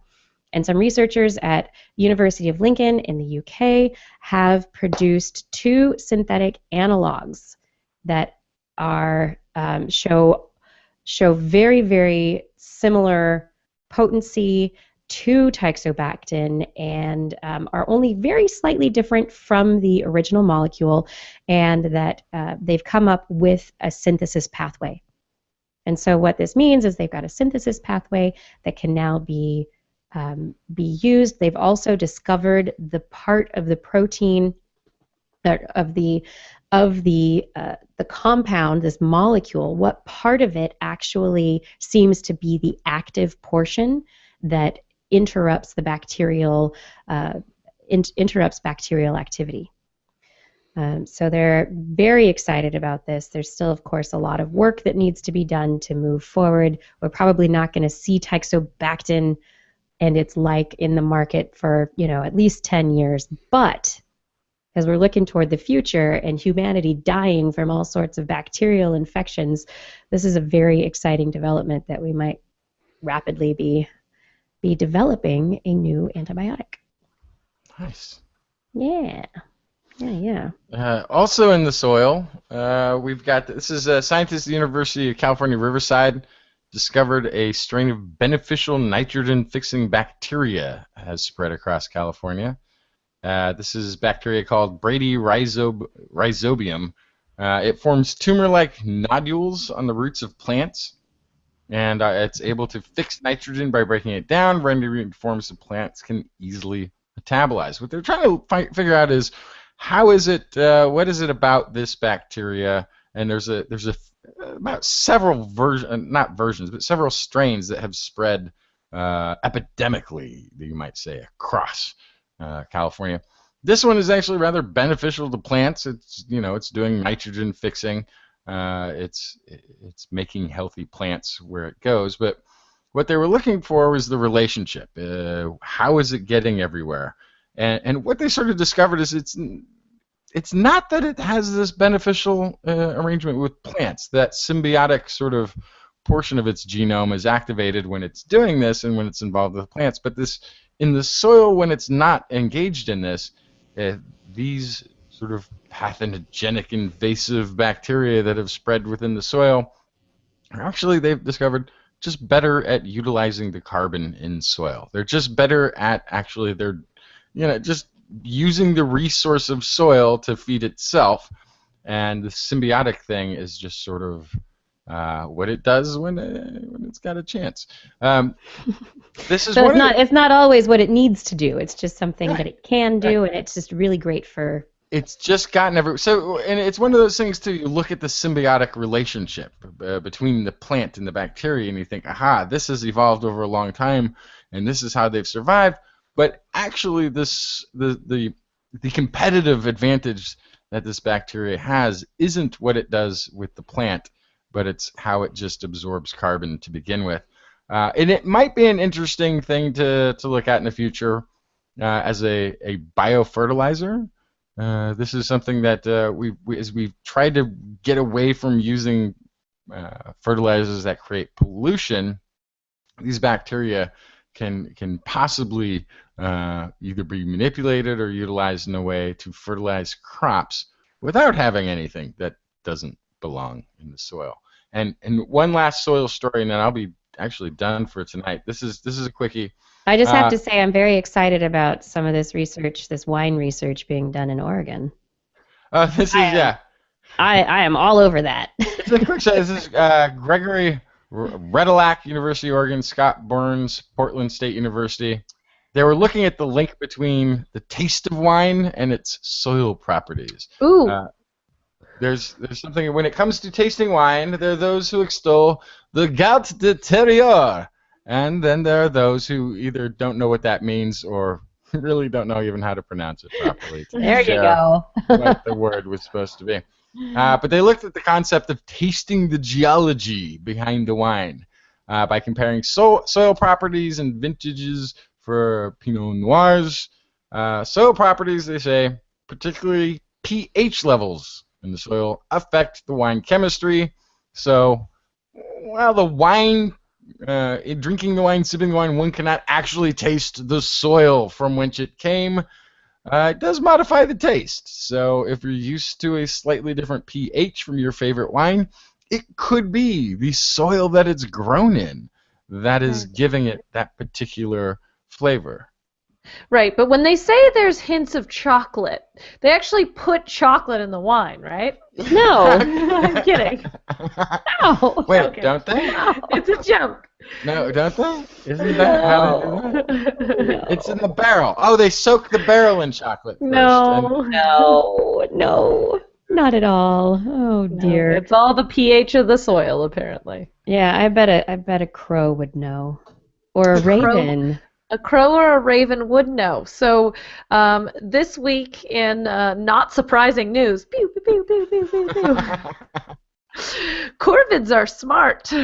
Yeah, they are. Yeah, How many times have we said that? Yeah, so the ravens, a recent study from Lund University in Sweden, shows that ravens are as clever as chimpanzees in a very particular test. So the large-scale study looked at a tube, an opaque tube, with a treat in the middle and a hole at each end, and the animal had to try to get the food out, and then they repeated it with a transparent tube. And the normal impulse would be to go straight for the tube where the food was, run into the transparent tube, try to bite through the tube or something. But the ravens knew better. They had impulse control. They did not go for the food that they saw. They went in through the side and they got their food. And this was something that they did it at a level that chimpanzees did in mammal tests. Wow. So they're very smart. They also are looking at this as an expression of brain size, again, which is something that we keep coming back to.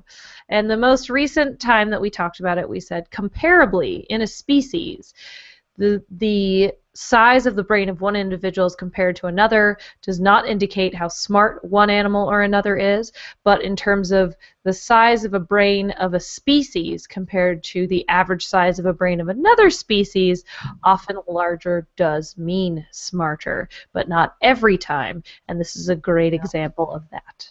Not every time at all. And I'm going to say, I've said it once, and I'm going to say it again.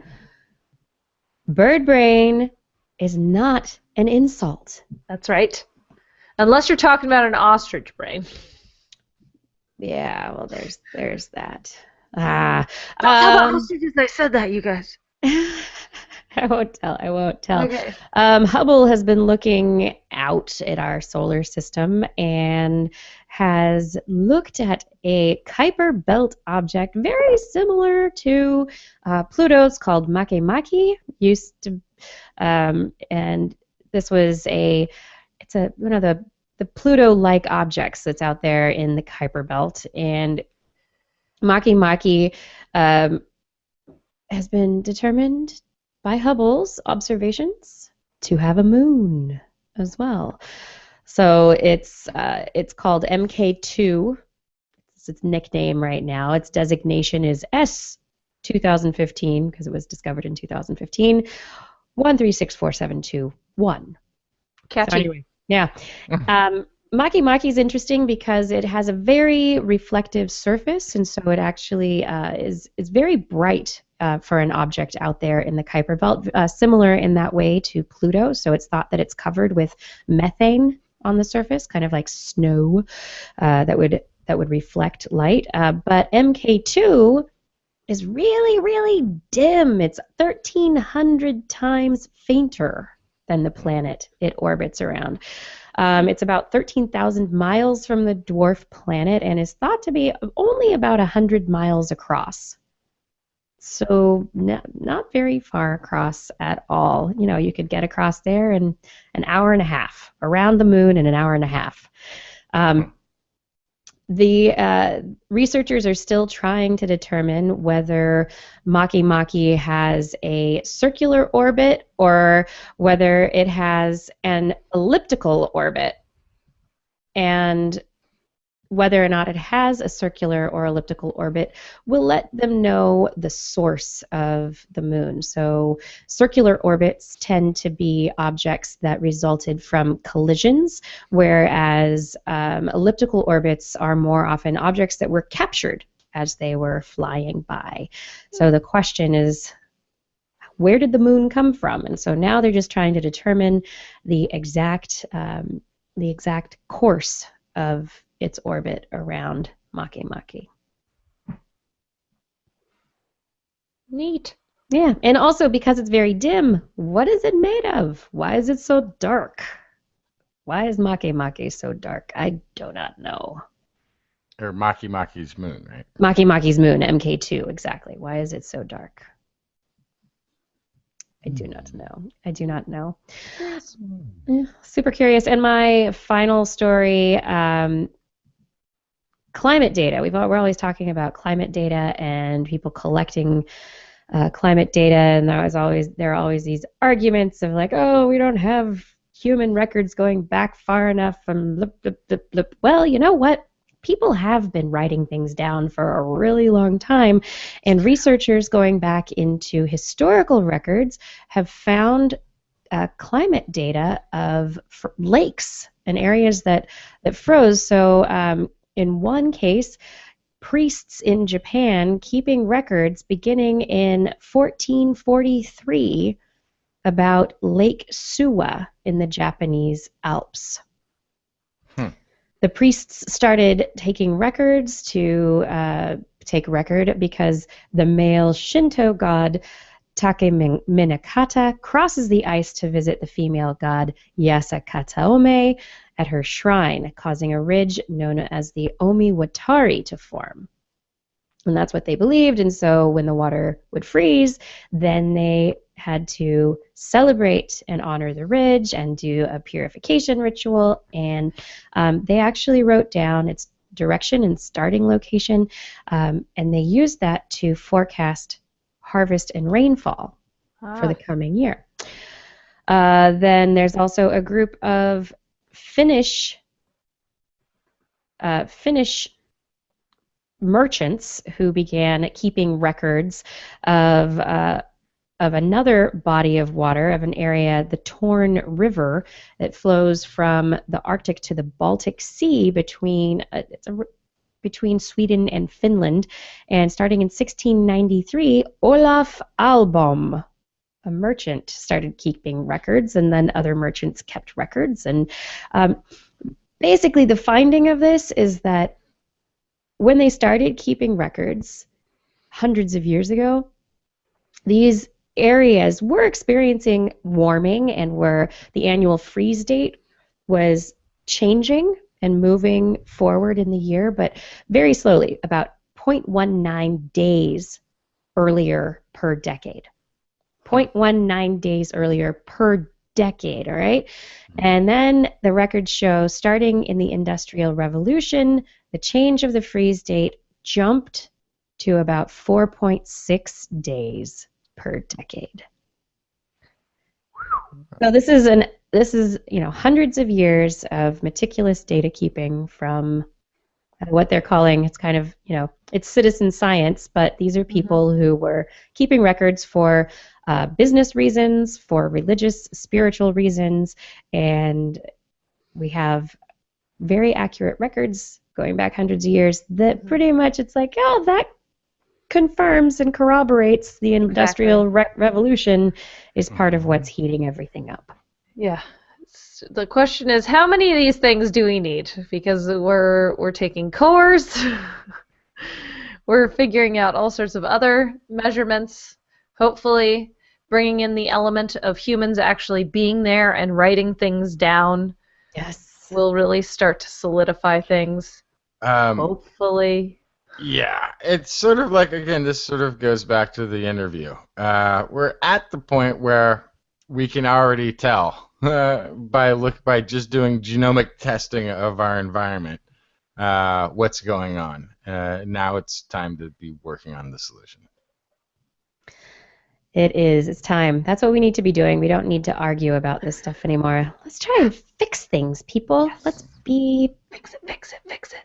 And you know what? We do, when we talk about the climate stuff, and it's like, oh, it's, it can get really kind of depressing, and sometimes you think about like, oh, we're going to die from...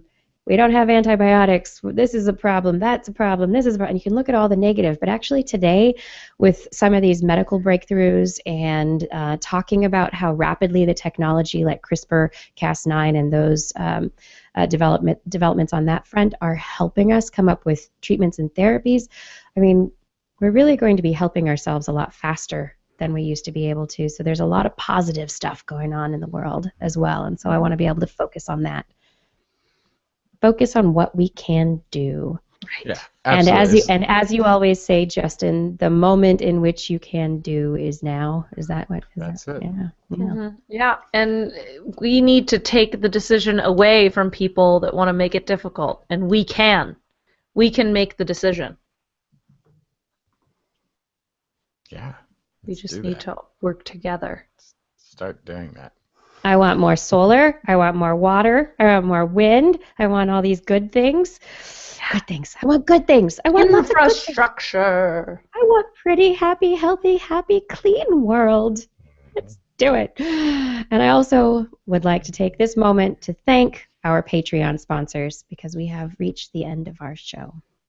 Thank you to Paul Disney, Kevin Parachan, Keith Corsell, Steve DeBell, Melissa Mosley, Jesse Moreno, Patrick O'Keefe, Jason Snyderman, Rudy Garcia, Gerald Sorrells, Greg Guthman, Alex Wilson, Dave Neighbor, Jason Dozier, Matthew Litwin, Eric Knapp, Jason Roberts, Patrick Cohn, Chris Clark, Richard Onimus, John Ratnaswamy, Byron Lee, EO, Bob Calder, Jared Lysette, Ulysses Adkins, Brian Condren, Jake Jones, Mark Massaros, Trainer 84, Edvardus Rimkus, Brian Hedrick, Cassie Lester, Sarah Chavez, Layla, Shannon Tara Ginsburg, Marshall Clark, Charlene Henry, Don Camarechka, Larry Garcia, Randy Mazuka, Ed Dyer, Tony Steele, Dave Friedel, Craig Landon, Daryl Lambert, David Wiley, Robert Aston, Deborah Smith, Mitch Neves, Flying Out, John Crocker, Richard Porter, Christopher Dreyer, Andrew Dolinger, Sylvan Westby, Artyom, Pixelfly, Shuwada, Stephen B., Dave Wilkinson, Steve Mashinsky, Rodney Lewis, Braxton Howard, Phil Nadeau, Rick Ramus, Salgood Sam, Matt Sutter, Emma Grenier, Philip Shane, James Dobson, Kurt Larson, Stefan Insam, Michael George, Russell Jensen, Mountain Sloth, Jim Drapeau, Tara Payne, John Maloney, Jason Olds, James Noah Wiles, Paul West, Alec Doty, Illuma Lama, Joe Wheeler, Dougal Campbell, Craig Porter, Adam Mishkan, Aaron Luthen, Marjorie, Paul Stanton, David Simmerly, Tyler Harrison, Ben Rothig, Columbo Ahmed, and Gary Swinsberg. I love seeing that list get longer. Thank you for all your support on Patreon. And if you're interested in supporting us, you can find information at patreon.com/thisweekinscience. Remember that you can also help us out just by telling people about TWIS. It's so easy. And on next week's show, I'm working on getting another really awesome interview, but we will be back no matter what, broadcasting live online at 8 p.m. Pacific time on twis.org/live. You can watch and join our chat room live. But if you can't make it, don't worry about that, because you can find our past episodes at twis.org/YouTube and also twis.org. And oh, I just realized next Wednesday is May the 4th.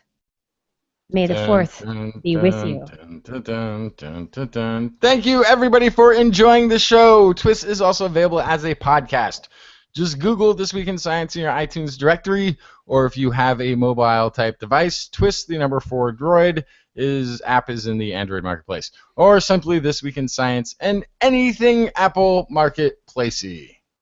For more information on anything you've heard here today, show notes will be available on our website. That's at www.twis.org, where you can also make comments and start conversations with the hosts as well as other listeners. Yes, or you can contact us directly. Email Kirsten at thisweekinscience.com, Justin at Blair at twistminion@gmail.com, or Blair at blairbaz@twis.org. Just be sure to put TWIS somewhere in your subject line, or your email will be spam filtered into oblivion.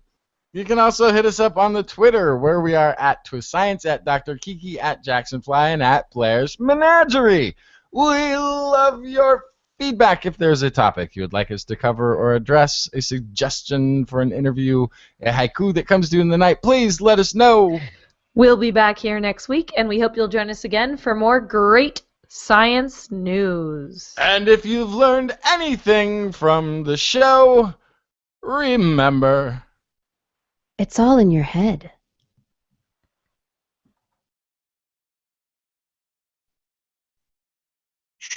This Week in Science. This Week in Science. This Week in Science.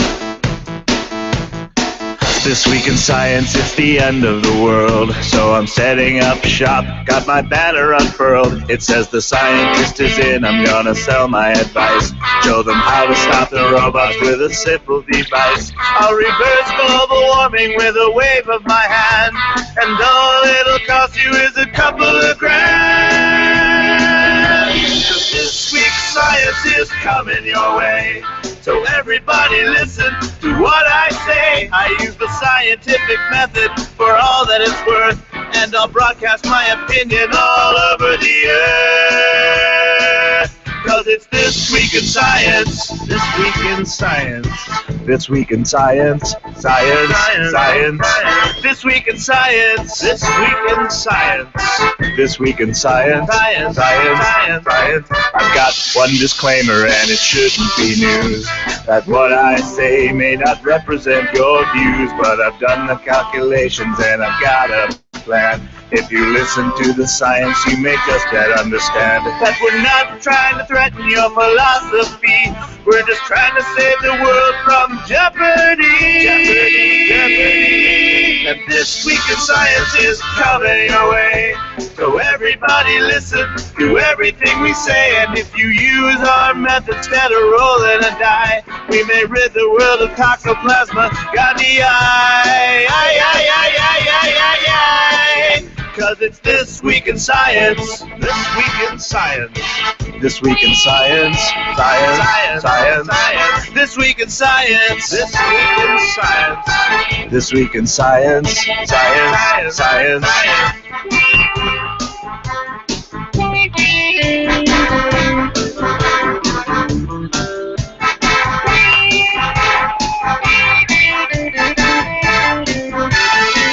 I've got a laundry list of items I want to address. From stopping global hunger to dredging Loch Ness. I'm trying to promote more rational thought, and I'll try to answer any question you've got. But how can I ever see the changes I seek when I can only set up shop 1 hour a week? This Week in Science is coming your way. You better just listen to what we say. And if you learned anything from the words that we said, then please just remember it's all in your head. Cause it's This Week in Science. This Week in Science. This Week in Science. Science. Science. Science. Science. This Week in Science. This Week in Science. This Week in Science. Science. Science. Science. Science. This Week in Science. This Week in Science. This Week in Science. This Week in Science. This Week in Science. This Week in Science. This Week in Science. This Week in Science.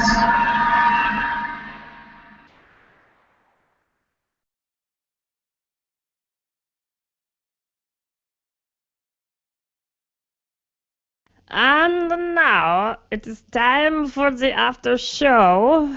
We are here with the after show time. Yay! Steve Everett got the Google Music Player podcast update a few days ago. Yes, we are in there.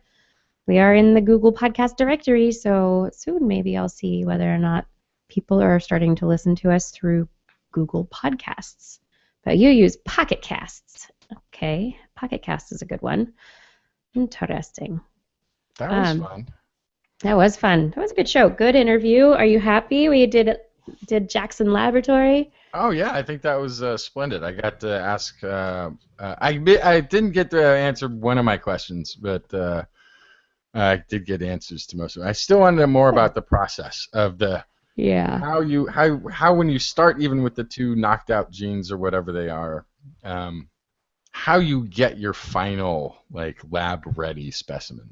That process is fascinating to me because it turns out even if you've knocked out sort of what she called the founding, I think she called it the founding.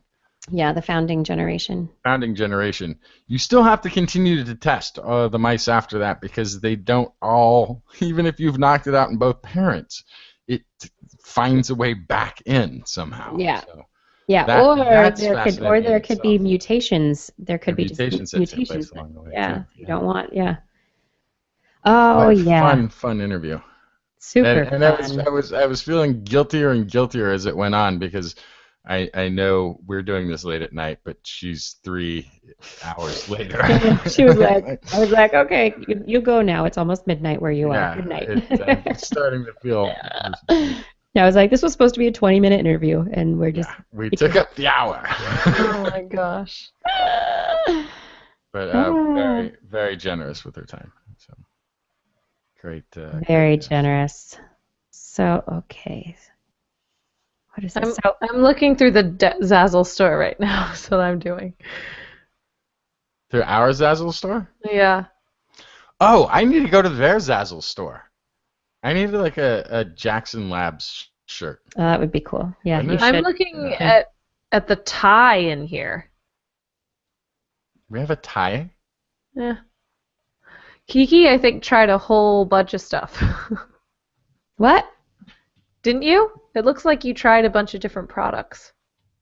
Well, I didn't have the energy to do each one individually, and there was like this button to just select all their products. Oh. And that's what I did. That's what happened. It was easier to select all and then delete the ones that really didn't work than to do it the other way around and selectively pick. So I don't know if I overdid it. No, I think it's fun. I'm looking at the toad necktie. You can have a toad necktie from Blair's Animal Corner. That's pretty awesome.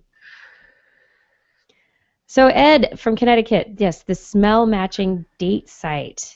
I saw that. I read that article earlier.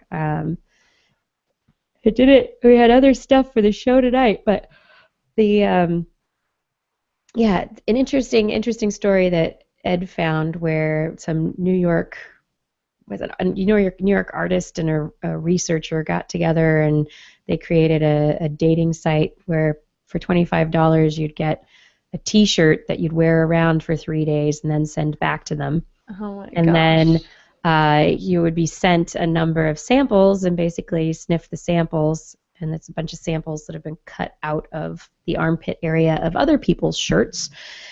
And then you'd sniff the samples and decide whether or not you liked them, and then you would pick like your top 3 or 4 and then be set up on dates by this and if the other people match you in liking the way you smell. So it was a very interesting. Mommy, how did you meet Daddy? He was stinky. Well, he smelled just right. Yeah. Yeah. So it's it's an interesting. Excuse me, I've got the yawns. It's 10 o'clock. I hit a wall. That's late, yeah. I'm like, whoa. All right, I yawned and then I completely forgot what I said. Yes, so I don't know if anybody out of it, people went on dates in the article that was written about it that Ed found, but it doesn't sound as though anybody found true love. Yeah. Although the author of the article said that one of the people she met, although it wasn't a perfect match for her, she thought would really that the guy would really get along with one of her friends. So she set up the guy with one of her friends. That's funny. Yeah. But they're going to do another, this is, it's like an experiment art project that they're doing, so they'll be doing it again later. Yeah. Fascinating. I don't know. I'm glad I don't have to worry about that right now. Yeah, well, I'm intrigued. It is intriguing. Yeah. Okay, I have to figure this. So, you guys, there's this scavenger hunt end of July to beginning of August that I think would be really fun to do. Great, let's do it. It's called TWIS, the greatest international scavenger hunt the world has ever seen. Great. Yes. Sounds amazing. Are you serious? Or are you being... No, I'm serious. Tell me more. Okay. I'm tired. I'm sorry. I'm tired too. I'm tired. I'm totally dead serious. I want to hear more. I'm tired too, but I'll tell you. So TWIS, I'll put it up here. TWIS is TWIS.com. TWIS. Is that a seal kangaroo? Yeah. Okay. That looks like a seal kangaroo. Great. And so it takes place over a period of time, and you can sign up as a team, I think, and if Yeah, you can build your own team or they'll put you with a team. I was thinking it would be fun to like, I don't know, put together a team if people are interested in doing it. But the idea is that it's creative and artistic, and it's also helping in the community and doing stuff. So, for example, from previous years, one of the scavenger hunt items was a VW entirely covered in shaving cream with 2 children in front of it. And so basically you do this thing and then take a picture of it, and you have to send your picture in. A sock puppet show at a children's hospital, an evening gown made entirely of materials found in your bathroom. Great. Have a tin can phone call while surfing. Oh, yeah. A wheelchair superhero, senior citizens mud wrestling, you as your favorite dessert, a fully dressed bed in a Walmart parking lot, donate blood with a friend, you as your favorite statue, Tikini, scuba in a ballet class, hug a veteran, watermelon cocktail wear, nun on a rope swing. Okay. What are helium pants? Servicemen or servicewomen holding up a sunbather. Keep someone company going through kidney dialysis. Amaze us with smoke and mirrors. Last year's mascot out of natural items. Buy a homeless person their favorite lunch. Popcorn child monster. Kitchen battleware. Host a diaper drive for a shelter. Have a party in a dumpster. Climb a mountain with a friend. Like, these are all like some of the past year's scavenger hunt items, and it just sounds like a really amazing thing to be a part of. How big are the really teams fun. supposed to be? Okay, so let's see if I can Q&A. Maybe this is where I'll find the Q&A. Okay, so it's from July 30th to August 6th. I think it costs to register. The registration fee is like $19. I think at the lowest tier Per person? per person for registration. Okay. So you'll be a team of 15 people. During registration, you can either invite friends to build a team, or they can join you into another amazing team. When we post the list on July 30th, your team would divvy up and accomplish the tasks over the course of a week. So 15 people on a team, and then you divvy up the list and do it. And then you get points for every item you accomplish. And then there's, for the winning team, I mean, there are hundreds of teams, hundreds of people that do this. But the winning team gets to go to Iceland this year. Oh, that would be fun. Right? That'd be cool. Yeah. Yeah. So anyway. Wait, I'm sorry. Did you say if there was a maximum number of people in a team? 15 people. 15. Per team. Yeah. Okay. Good night, Well, robots. So, chat room, who can surf? Yeah. Right. But does that mean that everybody doing the things in the pictures has to be part of the team? Or do I just have to capture it on camera? Oh, interesting. No, I don't think. No. So you just have to capture it on camera. Really? Okay. I don't think, because like those little kids are not part of. Oh yeah. On the VW aren't part of a team. Fair. So you set it up and you do it, and then you're one of the people on the team and you submit it. So. Oh my God! 3 people made the same joke at the same time in the chat room. I can surf the web. You guys are hilarious. So funny. Ed, the team does not have to be in the same place. The team can be all over. And that's, I guess, a lot of people just sign up individually and then get placed on a team. And then, that way it's kind of like a make friends around the world kind of thing also. So you can just meet people. So we could have San Francisco, Davis, and Portland. Mm-hmm. I say we just get every person from a different city, and this, Right? and then all It of could be their good. friends can help. Yeah. Who's in Venice Beach? Who's around about Malibu? We need I have a friend who surfing one. I'm very concerned. is Well, gonna be the tough. surfing was last year. They probably won't do Oh, that. okay, gotcha. Yeah. So this is okay. This is the old list. Yeah. Yeah. So previous, I don't know if they have previous year's things up, but yeah. So it's just the whole idea behind it is just really, I think, really cool.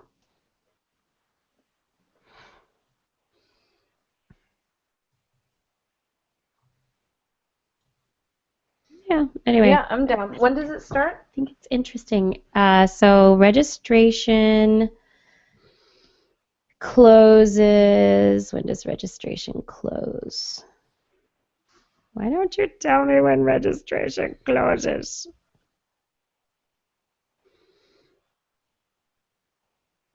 I don't know when registration closes. When does registration close? You said the winning team gets a trip to Iceland? Mm-hmm. TWIS live in Iceland. Right? Wouldn't that be fun? So how do they determine the winners? Based on the quality of the missions, or just who gets the most? It could be the most first. Most We'll points. just think of it logically.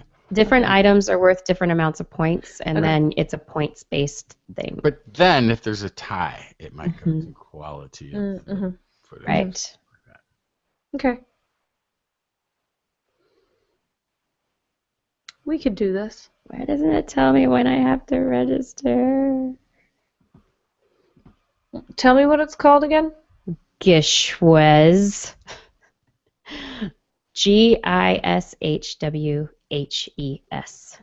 Found it.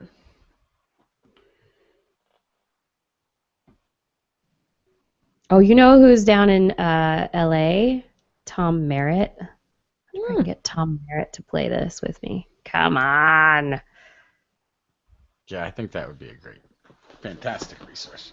Right? Oh, It'd be good. Scott down there too. Yes, Scott Lewis. Oh, He'd yes. be down, I'm sure. He would be so into this. Yes.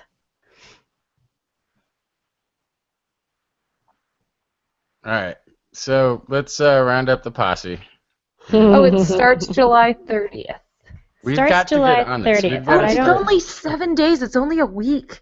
Yeah, so it's basically like they give you a giant list, and then we divvy up the list, and different people have to do different things, but you have a week to get it done. And then you have to take nice pictures of what you find or what you do, and then you send them in.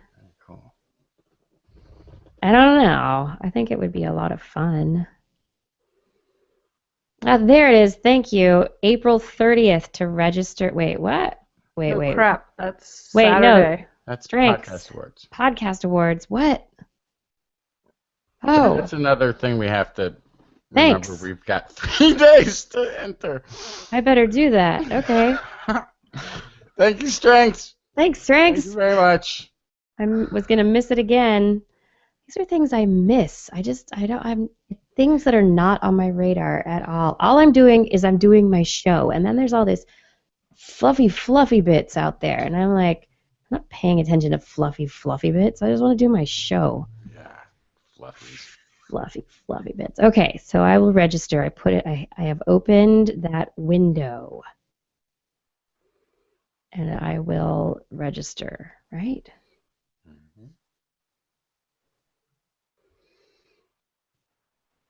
Host.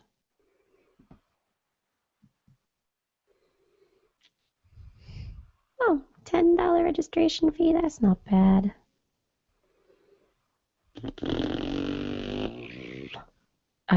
Let's see. What else was I going to talk about that was really interesting to me this week? Oh. Okay. Question for the community, because I think it would be. Where'd that email go? I got a lot of emails this week. Go to starred. Starred emails. That's where I put things. Nikolai said he's a longtime TWIS listener, and he tells people about our podcast when he thinks that somebody might be interested. He has a couple of kids in 3rd and 1st grades, and he's very excited to get them interested in science, but he has a company that he's starting called Whompr, WMPR.co, Whompr Co. And he's offered to help spread the word about the podcast, and it's through Facebook, and I'm not exactly clear on how it works, but he says that we do some kind of like a survey or a campaign that can have like a question we want to ask, and then we ask a question. It allows people to put a comment, and then when they submit their survey, the ratings and the comment are posted on their Facebook wall. And so people have to allow the service to post on their Facebook wall. Whompr stands for Word of Mouth Promotions and Rewards. Nice.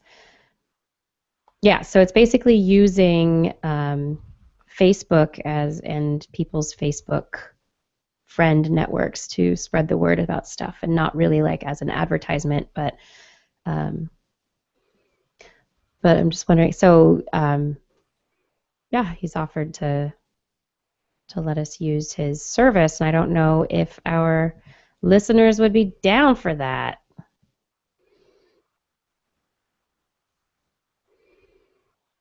Oh yeah, you guys need to nominate us for the podcast awards. Oh yeah. I can register, but we need to be nominated.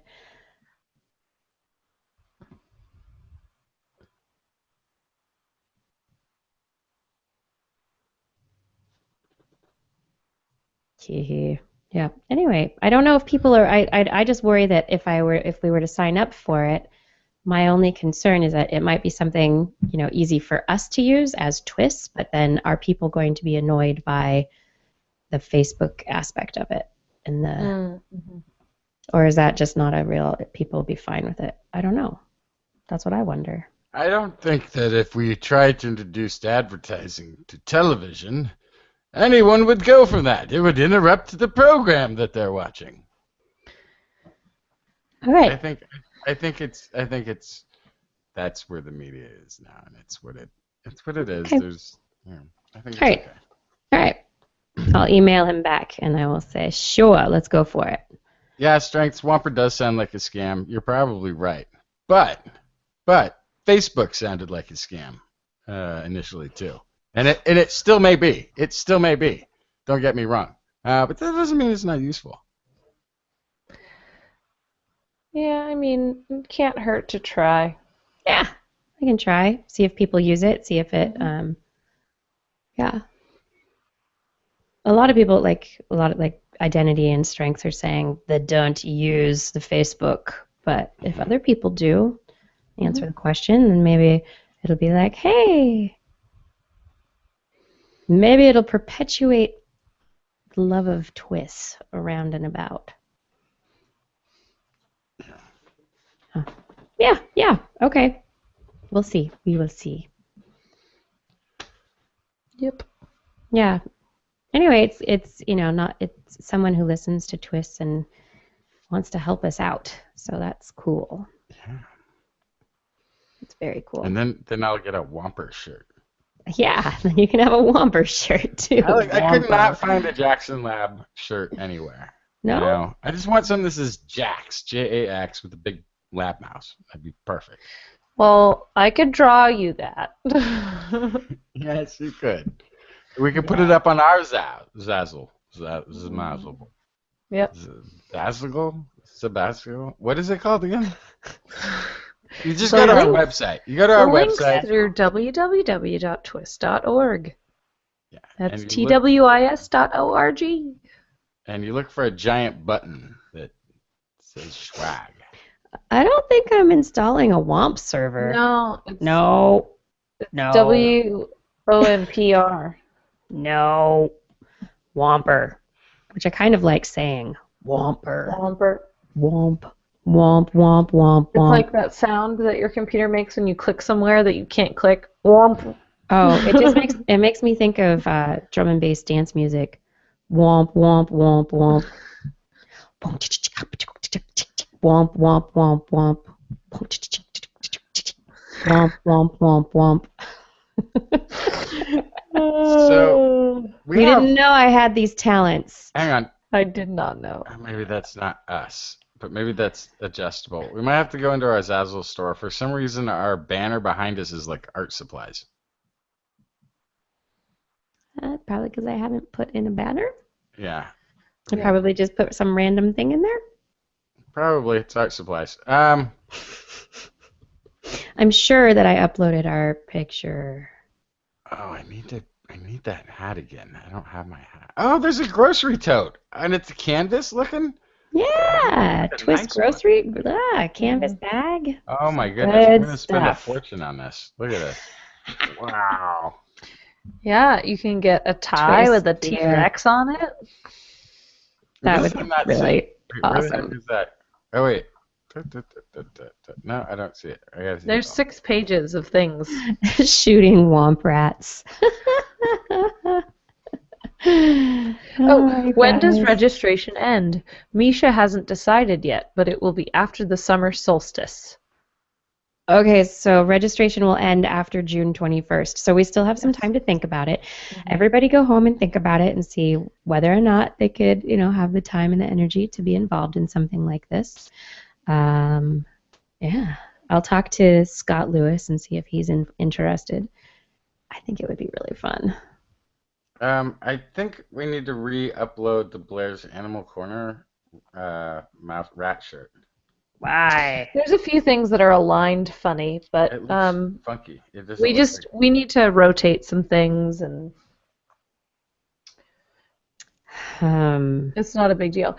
If you want to give me login info, I can tool with it too. Yep. Okay, I will do Great. that. I'll be happy to do that, and I can upload some edited ones or something else too. Mm-hmm. That would be good because that kind of stuff is the kind of stuff I'm like, I really don't want to be spending my time doing this. Yeah, I'm happy to do that. If you want to send me that stuff, I can work on that on my weekend. Okay, so let's see. This week in science cooking apron. Nice. Right? Don't you want an apron? I do. I'm gonna be so You proud. want an apron. Let's see. I love the ceramic ornament, the T-Rex ornament. That's pretty cool. TWIS editing. KDBS, and then we've got Zazzle. Some of the stickers, yeah, there's a lot of off. Yeah, things. easily Login. fixed. It just takes time, and so I can take care of some of that. Okay. Let's see. Oh, podcast awards. Registration. How come I didn't see I missed the T-Rex tie somewhere in all of this? Let's see. I see the. It's in there. TWIS YouTube. Dump. Description. I'm writing my list of things to do tomorrow. Oh yeah, I'm only showing 60 a page. There's apparently 344 items. Hang on. Oh gosh. Rough edit of that video.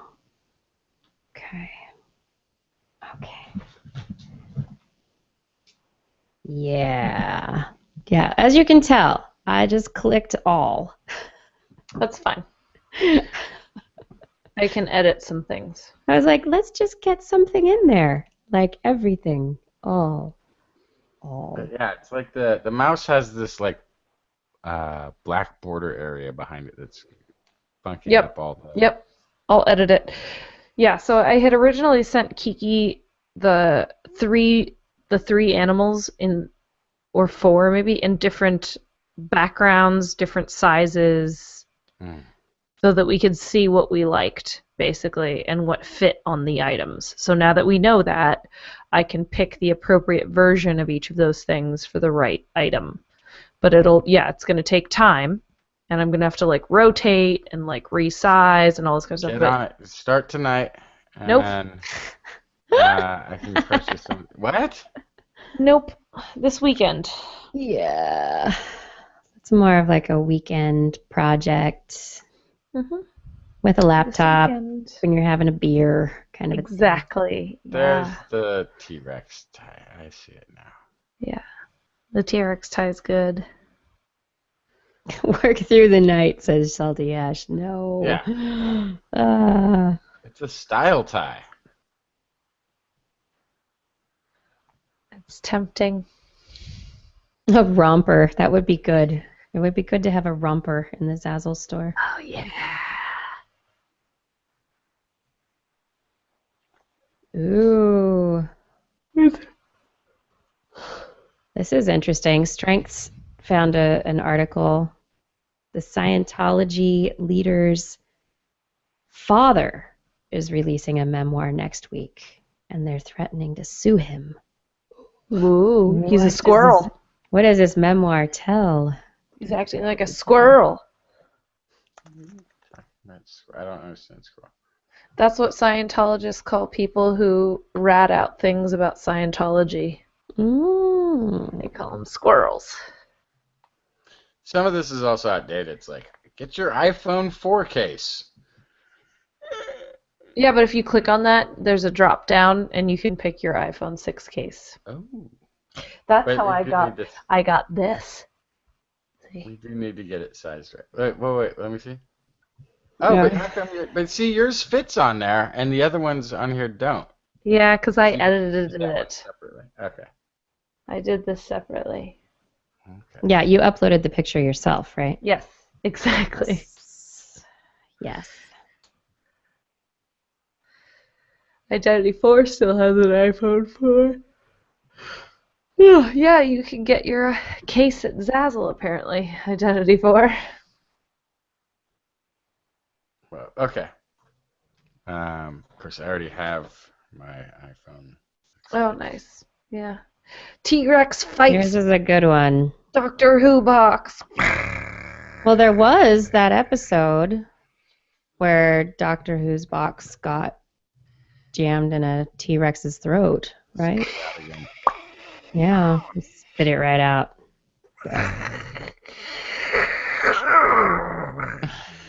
Whoa. That's what they sounded like, right? Sure, not. I I'm think sure they not. sounded like if you take a chicken bucking, burk, burk, burk, burk, and then slowed it down. Mixed with a lion, too, I think. Maybe what we should do is take a chicken buck and slow it way down. I did that for an episode of Jack Feedback, actually. And it sounded Ah, like perfect. nice. Very nice.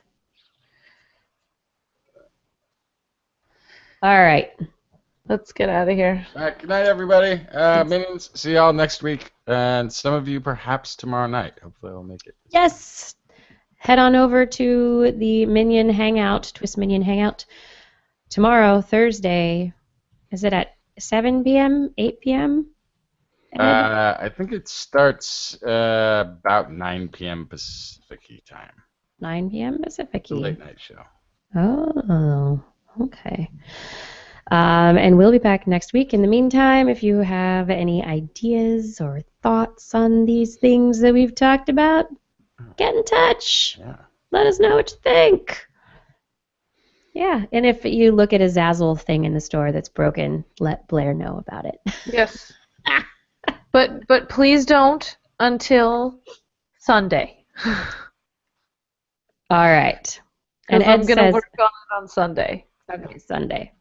And Ed says an 11 to 12 p.m. Eastern time start, which would be about 8 to 9 p.m. start time. So it's the scienceisland.org Science Island chat if you head on over there. You guys, thank you so much for sticking around for the whole show. It was wonderful to see you in the chat room again and to know that you were here with us. We will see you next week or sooner.